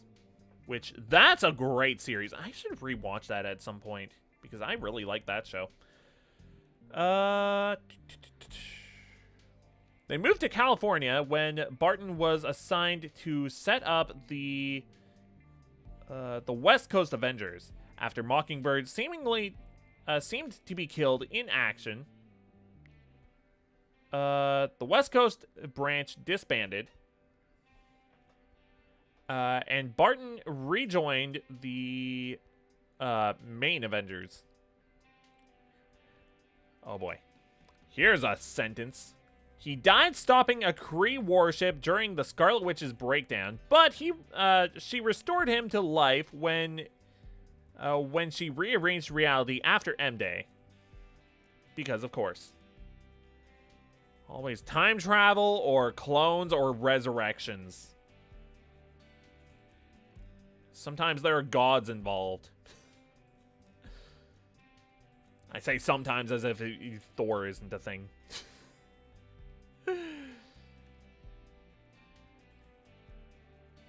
Let's see. In the meantime, at the request of Captain America, Kate Bishop of the Young Avengers took on the identity of Hawkeye.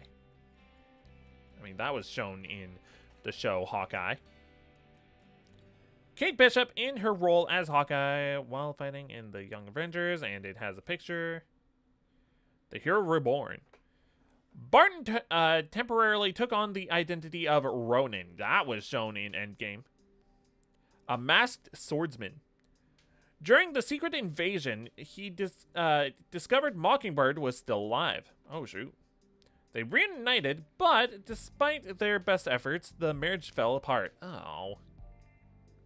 Poor dude. During the Dark Reign, Bullseye assumed the Hawkeye identity as part of Dark Avengers. Barton later returned to being Hawkeye. Oh, wait, did I say Hawkeye returned?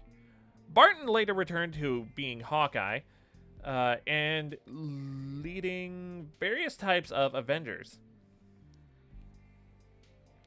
He shared the name with Kate, who he took on as a protege. Okay. So I did learn here that he was killed at some point. Cool. Never a dull moment in comics. So he was killed and resurrected. And he was a bad guy at some point, but then he was turned into a good guy. But he was originally supposed to be a good guy because it was influenced by Iron Man, Tony Stark. So that's fun stuff. He was in the circus, though. A carnival, rather. Interesting.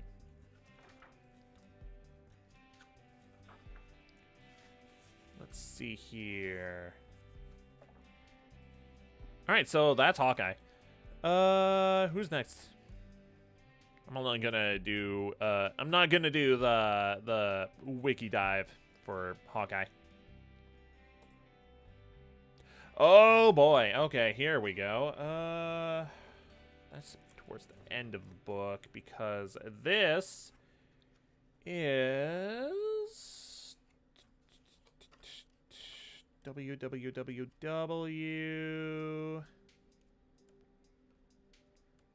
This is Adam Warlock. All right. Oh man, he actually looks pretty similar to his comic appearance in Marvel Webbles. Warlock Adam, genetically created life form. Let's see. Adam Warlock was the genetic creation. Actually, I should probably go over other stuff first. Real name: Adam Warlock. Occupation: Avenger, Savior of Worlds. Base: Counter Earth. Powers: body can trap cosmic energy, which enhances his strength, endurance, and healing powers. Also uses the energy to reduce gravity, enabling him to fly. Okay, so he doesn't just fly. He reduces his own gravity in order to fly. Interesting. Projects energy blasts from his hands. Cool. Adam Warlock was a genetic creation of a group of scientists known as the Enclave. He was the prototype for what they hoped to be an invincible army, with which they planned to conquer the world. While forming in his cocoon, Warlock overheard his creator's plans. When he hatched, he rebelled against them, destroying their base, and used his cosmic power to take off into space. Okay, so in Guardians of the Galaxy, Adam Warlock here is he's a creation of the High Evolutionary, is he not? Hang on.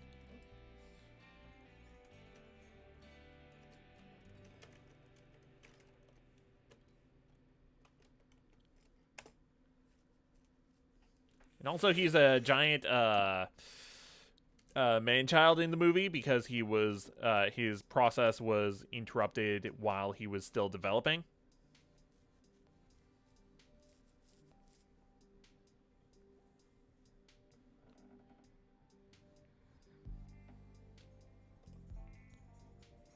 Yeah, okay, so he was created by the Sovereign in the MCU, but in the comics he was created by the Enclave. Those are completely different groups because the Enclave isn't that like an Earth-based group. I'm pretty sure that's the case. But then the Sovereign is a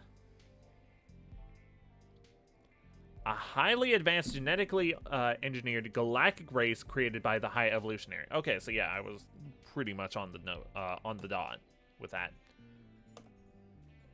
So that's already pretty different. High Evolutionary. Oh, okay, well, he eventually meets the High Evolutionary in the comics, I guess. Warlock met the High Evolutionary, a human who had learned how to control evolution, who was creating an artificial world called Counter-Earth. Okay, so in the MCU, isn't the High Evolutionary, like, specifically not human? Instead, they're just some alien race? I'm pretty sure that's the case. So already that's fairly different. He was hoping to create a planet free from evil, but Man-Beast brought evil to this pure world. The High Evolutionary gave Warlock the Soul Gem. They just gave him the Soul Gem? Really? Okay. Which could draw souls into another dimension. And Warlock battled the Man-Beast. In the end, however, Warlock was unable to defeat evil on Counter-Earth and left to fight the good fight elsewhere. So the High Evolutionary just gave him the... Where did he even get the Soul Stone? Or the Soul Gem? Like, where did they get the Soul Gem from? By the way, in the MCU, they call them the Infinity Stones, but in the comics, they specifically label them as the Infinity Gems. So that's where the distinction comes from. Why they call them stones in the MCU?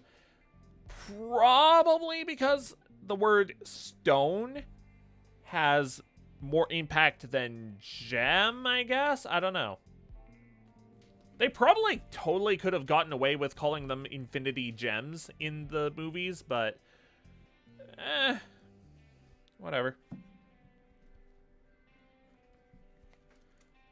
Then we're into the Megas. Warlock subsequently battled Thanos, who mortally wounded him.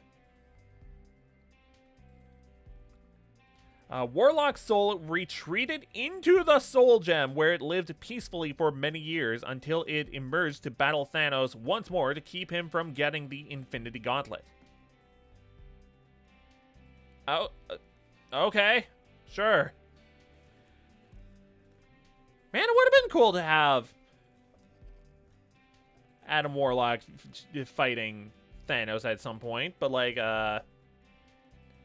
that won't happen unless they revive Thanos somehow. After this second victory, Warlock formed a group called the Infinity Watch to keep the Soul Gems safe. Okay. Backlash from the number of people killed in the Annihilation Wave sent Warlock into a coma, but Quasar, Phyla-Vell, and Moondragon revived him to help him defeat Phalanx. He later joined the new Guardians of the Galaxy, but in an effort to repair damage done to the timeline, he became the Megas and was killed. Oh.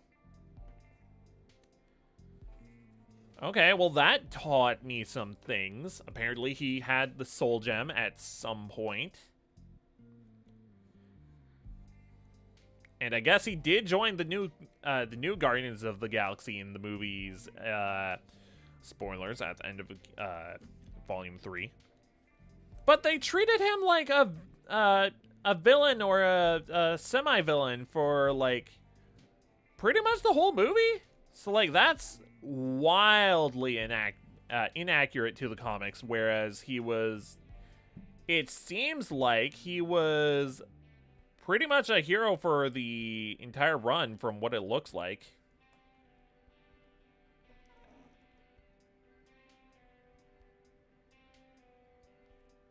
Dang. Okay.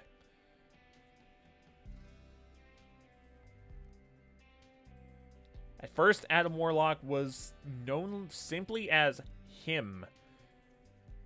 when he emerged from his developmental cocoon, Warlock refused to go along with the plans his creators had for him, rebelling against them.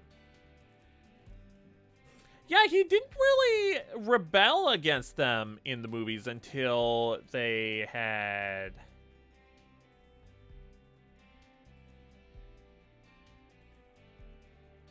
Until, like, way late into the movie. I hope they do him more justice, because they didn't really do him a lot of justice in the movie. But he did join the new Guardians of the Galaxy, so hopefully they do something with him at some point. Then again, they have introduced so many characters in the MCU in this last phase that haven't had the chance to do anything with yet. Like, they introduced Shang-Chi, they, oh, what was... They introduced the Eternals, they haven't done anything with them yet. There was a character at the end of the Eternals that they teased, but they didn't do anything with, Black Knight. They...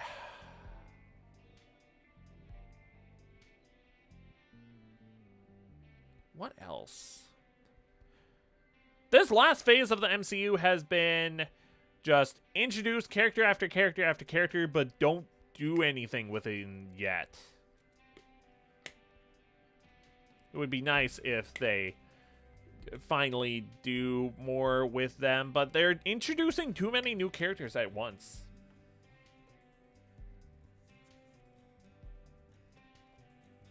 I'm really hoping that Fantastic Four ends up being a really good movie, because I'm hoping, like, there is potential there. There is serious potential there for there to be a really good movie, but who knows? Only time will tell. When was the last... Hang on. Let's look this up.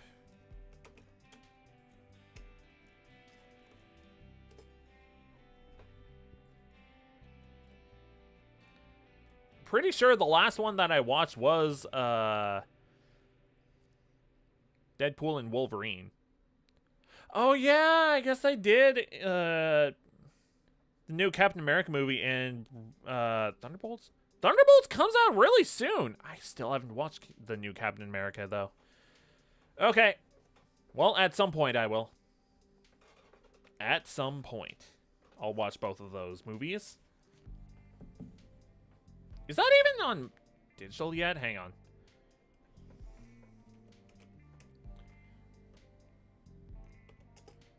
Streaming. Oh, yeah, it's on Disney. Okay, cool. Sick. Okay. All right, so yeah, that's Adam Warlock. So he fought Thanos. He got the Soul Gem. Oh, wait, no. Scratch that, reverse it. He was created in a lab by the Enclave. He went into space. Found the High Evolutionary. Fought for them for a bit, but then they betrayed them. Is that what I read? Then he went to fight Thanos. No. They gave him the Soul Gem. Then he went to fight Thanos. Then he got trapped in the Soul Gem. Then he emerged from the Soul Gem to stop him from taking the rest of the Infinity Gauntlet and basically just stopped him. Stopped Thanos. Okay. Okay, so I'm learning. Didn't even realize Adam Warlock fought Thanos. That's cool. Alright, last character that I have in the lineup, which is Mantis. Mantis is an interesting one.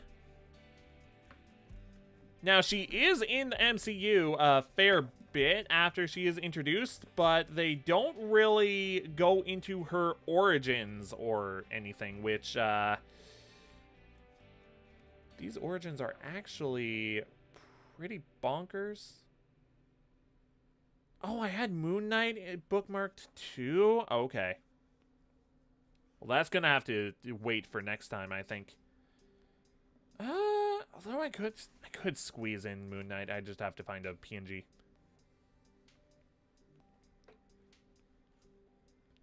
All right, Mantis. Real name unknown. Okay, so she's just known as Mantis, and her occupation is adventurer. Base Temple of the Priests, Pama, Vietnam. A lot of places, including places on Earth. All right, let's get into it. Mantis has superior agility, extraordinary martial arts skills, and the ability to sense the emotions of others. She can also heal herself, will herself to heal quickly after injury. Okay.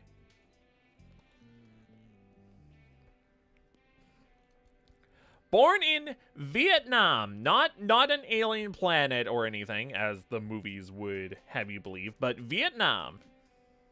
Mantis was raised by the priests of Pama, a pacifist sect of the alien Cree. Okay, so she is of alien race, but she was born on Earth. Okay. When Mantis had completed her martial arts training, the priests sent her to live among humans, implanting false memories of her life as an orphan struggling for survival on the streets of Ho Chi Minh City. I hope I pronounced that right. She eventually teamed up with the Swordsman, the same swordsman that freaking trained Hawkeye. That swordsman. Maybe we should go after Swordsman. Actually, he should be in this book. That's 2 characters that listed him off, so it might be a good idea. Where is he? SP, ST, ST, STUVW. Too far. Here we go, Swordsman. Oh, wow, he has a bigger blurb in here than Mantis. Okay. All right, let's go over Swordsman, because he is also in the MCU. However, he is not in Marvel Rivals yet, but Mantis is.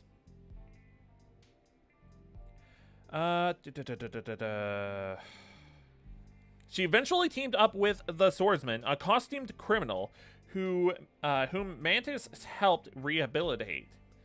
When the Swordsman joined the Avengers, Mantis went along with him and was also made a member of the team. After her marriage to the eldest Kotati, an alien race of telepathic plant beings, Mantis transformed into pure energy and left Earth. Comics, everyone. She gave birth to a son named Quoti and joined the Silver Surfer for a while, but was caught in an explosion that split her into several independent aspects. Once she managed to reintegrate herself, she battled Thanos to protect her son from him. After surviving the Annihilation events, she joined the modern Guardians of the Galaxy. Possibly because of the movies. No, wait, no, hang on. When did Volume 2 come out? Because that might not even be because of the movies. Okay, hang on. We're looking. Oh, wow, actually, hang on. Yeah, no, this book only came out in 2016, from what it looks like, and Guardians of the Galaxy Volume 2 came out in 2017. So, I guess the movies took after recent events, and then they just they added her after? Oh, okay. Interesting. Let's see. Mantis is caught in the clutches of Thanos, an Eternal who augmented his superhuman abilities to become the most powerful of the Eternals.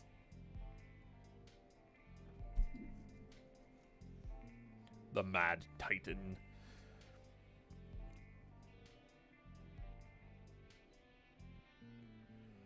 Giant Size Avengers number 4 features Vision and Scarlet Witch's wedding and Mantis' transformation and departure from Earth. Yeah, they did not give a lot of details for Mantis, which surprises me because there's actually quite a bit more from what I remember. Hang on, let's put a bookmark in here so I remember to look at Swordsman in a minute because he's actually relevant to all of this. All right, let's look up Mantis.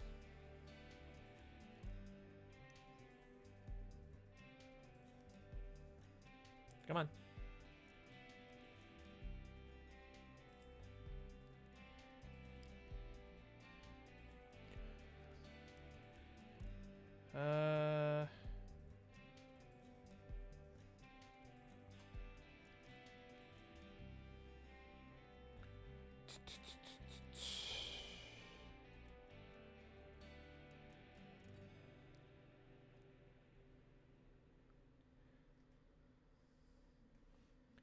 Yeah, there's a huge chunk of this for Mantis. I'll skip ahead to parts that are relevant. Let's see. Mantis, Swordsman, Vision, and Scarlet Witch saved Thor, Iron Man, and Captain America, and Black Panther after they were captured by the Collector. The Collector of all people? Really? Yeah, that's the Collector. Okay. After that, the Avengers fought off the Zodiac Cartel when they tried to kill all New York citizens born between May 21st and June 21st. Geminis? Really? They just wanted to kill Geminis for some reason. What? I mean, they're the Zodiac Cartel, I guess. But, like, why? That's so specific. Okay.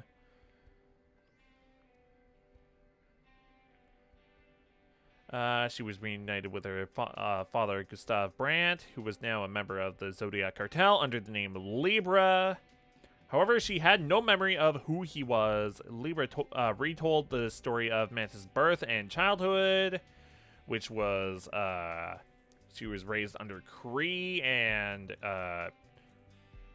trained by them. But Mantis wouldn't believe him. To make it worse, Swordsman believed the story and set off to find her uncle, Monsieur Cruel, the man who killed her mother.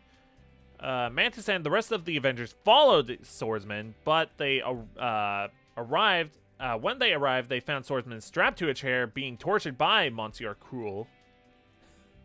Okay, Swordsman, you're just a dude with a sword. When they found Monsieur Cruel a little while later, he had already been killed by the Star Stalker. Who the heck is that? After a brief battle with the Star Stalker, the Avengers returned home. This is literally a lizard man.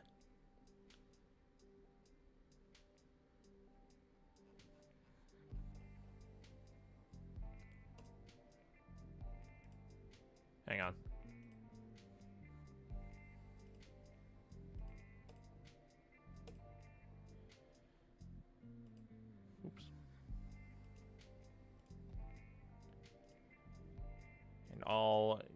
go after...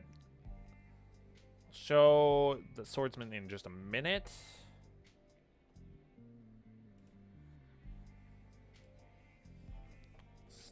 Stalker.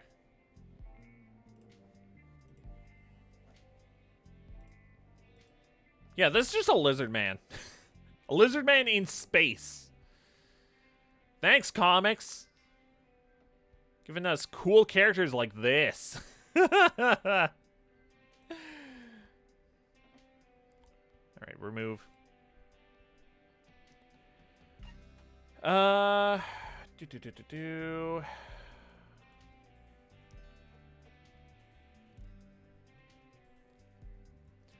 She became really close with the Vision during her time as an Avenger, which caused a lot of arguments between her swordsman, Vision, and Scarlet Witch.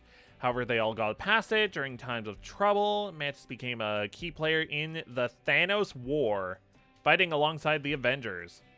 Captain Marvel. Captain Marvel. What? Who the heck is Captain Marvel? Captain Marvel. Drax the Destroyer. To defeat Thanos in his quest to conquer Earth using the Cosmic Cube. You know, that Cosmic Cube never even came up in the MCU. Like, the closest we got was the Tesseract, which ended up being the Space Stone. Oh, boy. Okay, here's where the lore dump comes in. She neglected Swordsman and his feelings towards her and pursued her interest for the Vision. However, when she was revealed to be the Celestial Madonna, whatever that means, Kang the Conqueror threatened to kill her. It was Swordsman's heroic sacrifice that saved Mantis' life, and it was only when Swordsman was dying that she proclaimed her love for him. Good job, Swordsman. He just seems kind of useless so far. I'm not saying that he is. He's just coming off as useless. Like, he was kidnapped when he was trying to freaking find out about Mantis' past. And then he was killed by Kang. To be fair, both of those were heroic sacrifices. So, yeah. 3 days following Swordsman's death, the Avengers buried him in the temple in Vietnam where Mantis grew up in. While in Vietnam, Mantis took the time to investigate on her mysterious past. However, after a few hours of investigating, she and the rest of the Avengers were taken to by Kang to Limbo. Kang, why? Why Kang? Kang sent the Legion of the Unliving to kill the Avengers, except for Mantis, whom he intended to bear his child.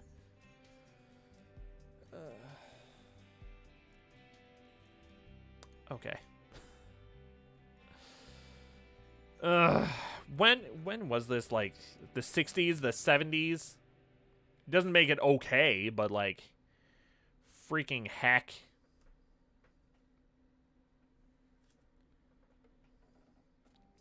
God dang misogyny villains. Which, I mean, they are villains, so they do tend to do pretty messed up and evil stuff. The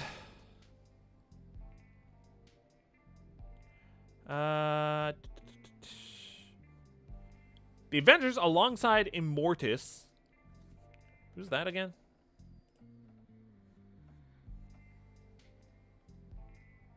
Oh, I know who this is. Okay.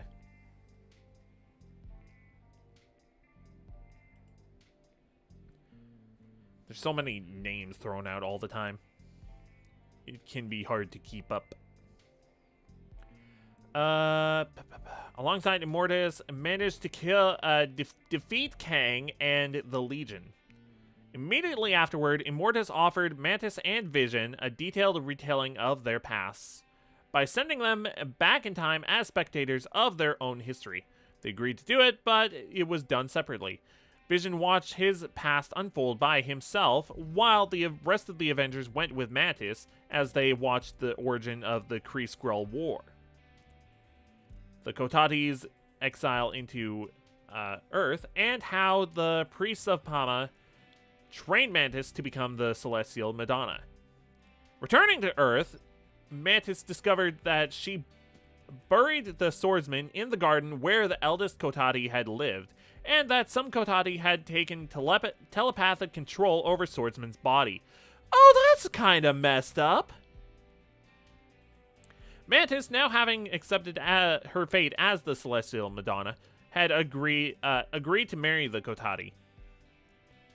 She had her marriage alongside the Vision and Scarlet Witch. Afterwards, they left the Earth to mate.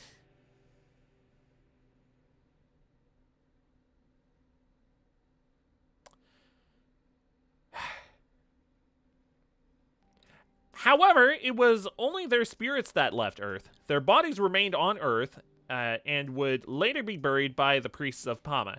After conceiving the child with the Kotati spirit, Mantis' spirit returned to her body in Earth to bear the child. Because that's how birthing works.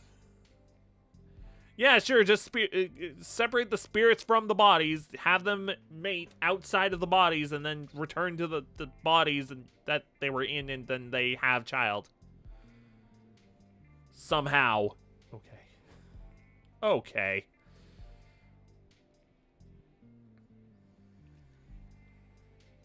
However, Mantis had to create the simulacrum, a body out of vegetation, in order for the embryo to live in the suitable womb. Why are they going into such detail in the comic? For months, Mantis carried the child, and when the child was born, they isolated themselves in a suburban house in Connecticut where Mantis would raise the child. Not long after, the Kotati people decided to take the child from Mantis in order for it to develop its plant aspect.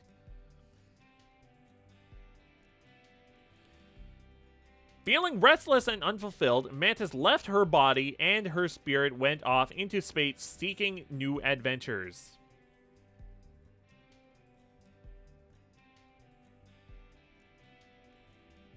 Bro, what is this freaking detail on all of this? Bro, and we haven't even gotten halfway through the wiki page. There is so much more.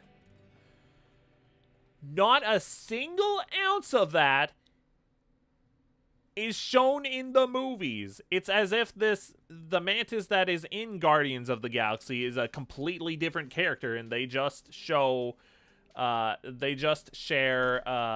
physical attributes and name, and pretty much, well,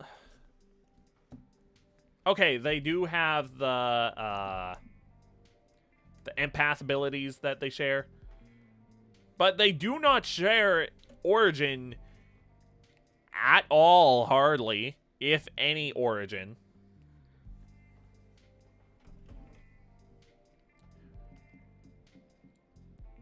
Is Mantis even a half-sibling with Star-Lord in the comics, or is that just a movie thing?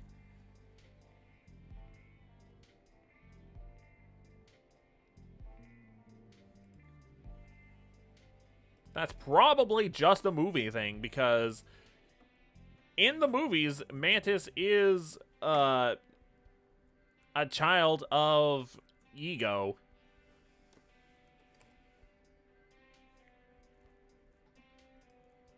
Yeah, I think that's just a movie thing.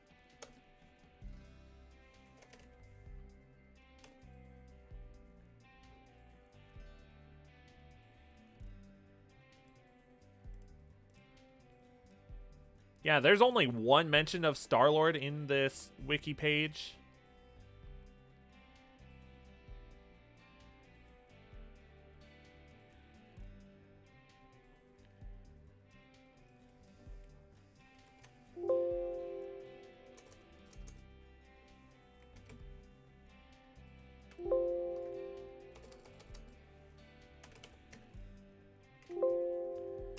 Yeah, I think that's something they only added in the movies. Which, I mean, that's a cool detail, but they don't really expand on that much in the movies. So, like, the Mantis that is in Guardians of the Galaxy is completely different than the Mantis that is in the comics. Wild. Absolutely wild. Like, the only things that they really seem to show are the empath powers and physical attributes, i.e. the antennae. So, like, that's very different. Very, very different.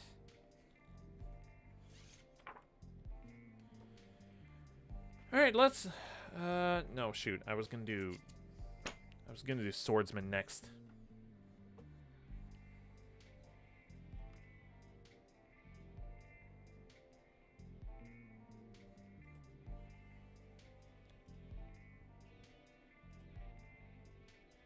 Yeah, okay, let's do Swordsman quick.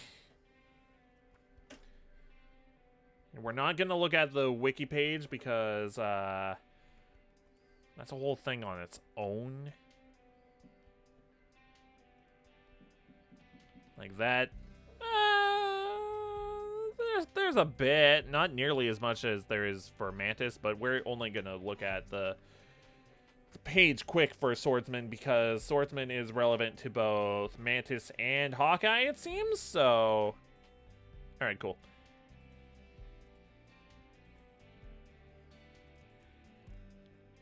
Boop, boop, boop, boop, boo. Yeah, we'll just do Swordsman for today, and then Moon Knight will be some other day, I think. Because there's a whole TV series based on Moon Knight. And it might be better to go into better depth later. Plus, my throat, I don't want to blow it out all in one stream with all of this talking. Here we go. Here's the Swordsman.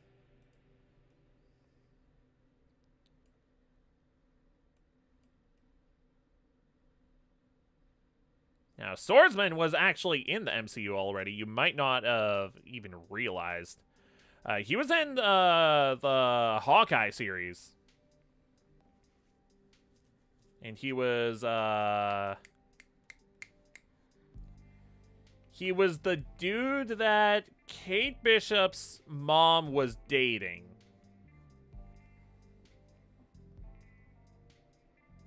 So let's see.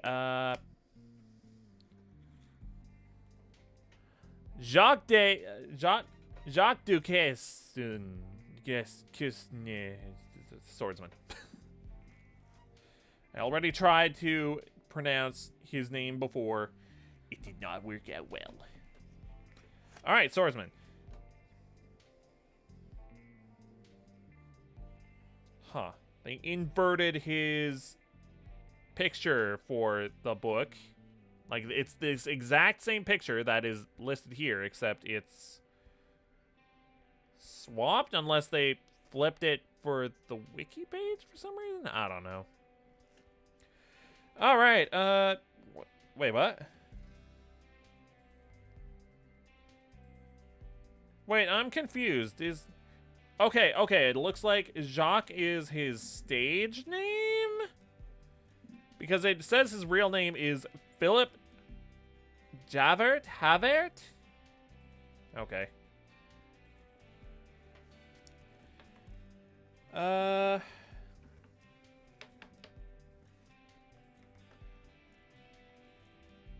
Oh, I get it. No. That's a completely different person, this Philip. Okay. Just skimming ahead a little bit. All right, his occupation is adventurer. The swordsman was a skilled fighter, sword fighter, and combatant.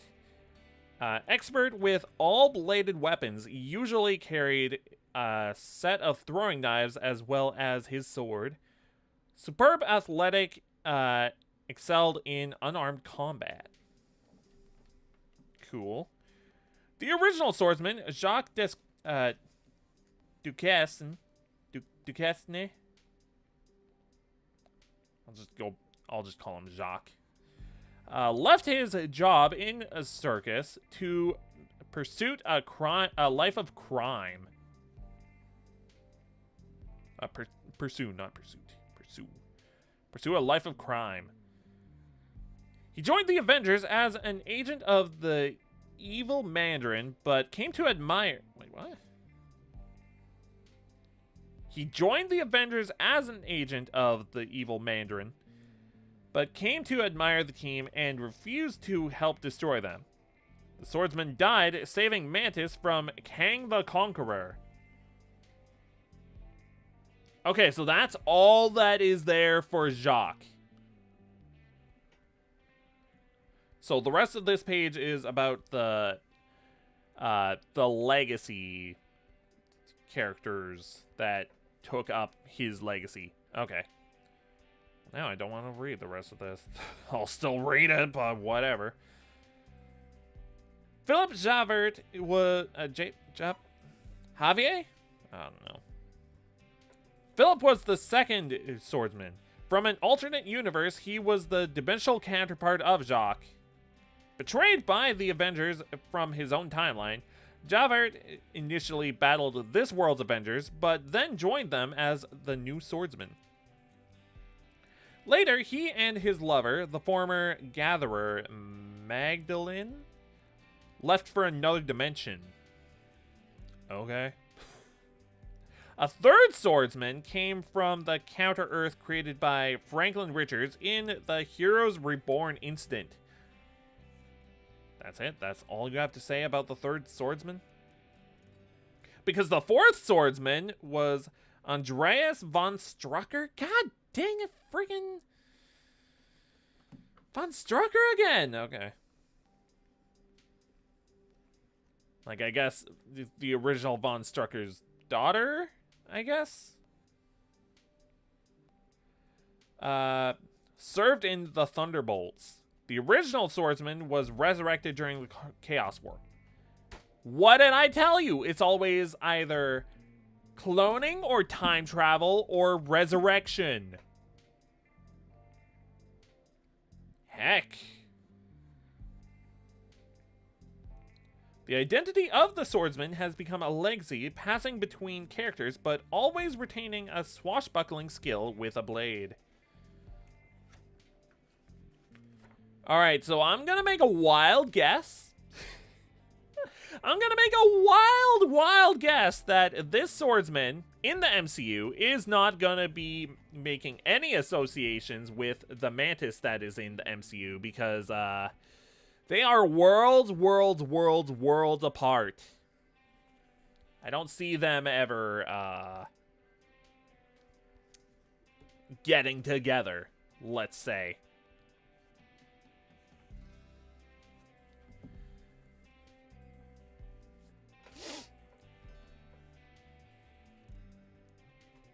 You think Beautiful Joe would carry me?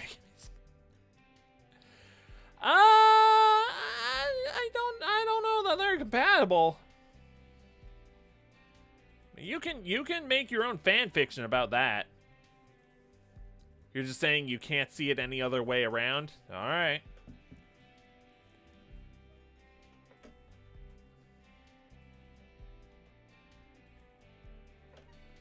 So yeah, for how prevalent Swordsman was for both Hawkeye and Mantis, they did not really give a lot of info in the book.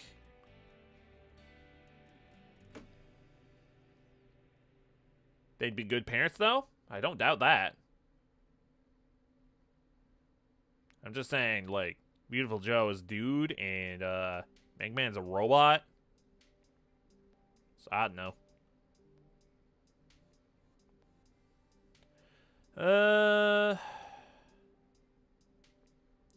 So yeah, Swordsman was just a guy in a circus, and then he was like, I'm bored of being in the circus. I want to be a villain. Bro. And then meanwhile, Hawkeye was like, ooh, Iron Man's cool. I want to be a hero. But then I'm going to be a villain for a little bit. But then I'm going to be a hero. Good lord, comics are so silly sometimes. So incredibly silly.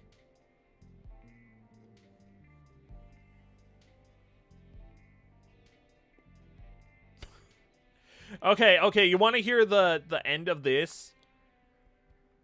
The end of this wiki page for Swordsman? The Swordsman was resurrected by the Chaos King, and he fought the Grim Reaper alongside other dead Avengers, but he perished again at the end of the Chaos War. What?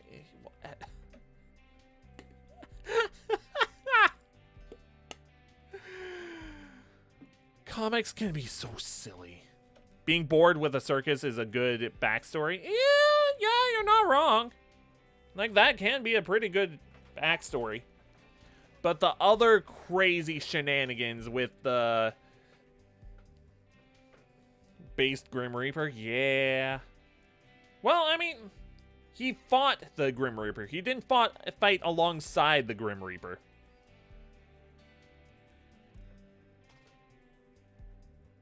So I don't know about that. So yeah, this dude, the swordsman, he's just a dude with a sword. Like, he doesn't have any real superpowers. He's just an athletic dude that has a sword. Like, he doesn't create swords. He doesn't... I mean, he has daggers that he throws at people. But, like... he just has a sword. Shrug. But he was... I only brought him up because he was prevalent in both Mantis and Hawkeye's story. Or, not story... well, stories. Their pages in the book. So I figured, oh, let's look up Swordsman. Oh, he died almost immediately in this page. Why is there the rest of this page? Oh, there's 3 other swordsmen that are completely different characters. Okay. Okay. Well, that was the Marvel deep dive for today. Let's remove this and put away that. All right, well, that was April's Marvel deep dive. That was fun. We learned about a bunch of characters. Let's actually look through this again. So we learned about Namor, we learned about Hela, not a huge amount actually. Like, we learned a little bit about Hela, but we more so learned about the Asgardian gods in general. BRB, you gotta rinse your comic books. Alright, dude. Well, if you are heading out, thanks for stopping by. We'll talk about the schedule for tomorrow, and, yeah, no, we'll just talk about, tomorrow's stream in a minute. Yeah, we learned about the Asgardians, in general. Magneto, we learned a little bit. Hawkeye, we learned a fair amount. Adam Warlock, we learned more. Way more than I thought we would. And Mantis, oh my god, Mantis is way different in the comics than she is in the movies. Way, way, way, way, way, way different. Asgardians. You know, Thor and all them. Loki and Hela. Odin. I can see where you thought otherwise, though. That sounds a little similar. All right, so yeah, that takes care of this month's Marvel Deep Dive. Next time we do Marvel Deep Dive, let's stop the music there. Well, actually, yeah. Next time we do Marvel Deep Dive is going to be in May. Highly recommend that, because that's going to be a completely different theme than what we've been going with so far, because we've been mostly dealing with just characters in Marvel Rivals for the most part. The only real deviation we had today was Swordsman. So look forward to that whenever we do this next, which we are going to be having one in May. And it's going to have a specific theme in mind. All right, let's go over here quick. Thank you so much for watching. Schedule. So we did finish Pokemon Snap yesterday, so we're not going to be playing Pokemon Snap tomorrow. Instead, we are most likely going to be playing Fall Guys, because I would like to get into Fall Guys a little more. I think it would be fun. Aside from that, I do want to talk about next week's schedule, but I think I'm going to save that for an announcement for tomorrow. I still have something to prepare for tomorrow. So we'll talk about that then, because it'll be more relevant tomorrow. Aside from that,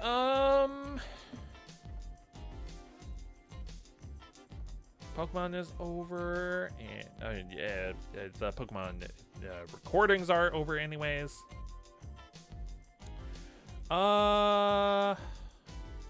We'll probably be back to the lab coat look for tomorrow. Actually, you know what? It'll probably just be sweater vest. Yeah, it'll probably just be sweater vest for tomorrow. Was there anything else I needed to talk about? I don't think so. But yeah, I do have an announcement tomorrow. So this right here is an announcement of an announcement. The announcement itself is just, it isn't ready. But I do have plans for May, and they include being talked about tomorrow. I need to shut the stream off. Thanks so much for watching. I had a lot of fun with this. That actually zoomed by a lot quicker than I thought it would. I like doing these Marvel Deep Dives. They're fun. But yeah, next time we do this is gonna be a lot. I have a specific theme in mind, so look forward to that in May. I think doing these once a month is gonna be a good idea. I think it'll be a good idea. So anyways, thank you so much for watching, and I hope to see you tomorrow for more Fall Guys. Thanks for watching, and I hope you have a lovely rest of your morning, afternoon, evening. I'll see you later. Bye.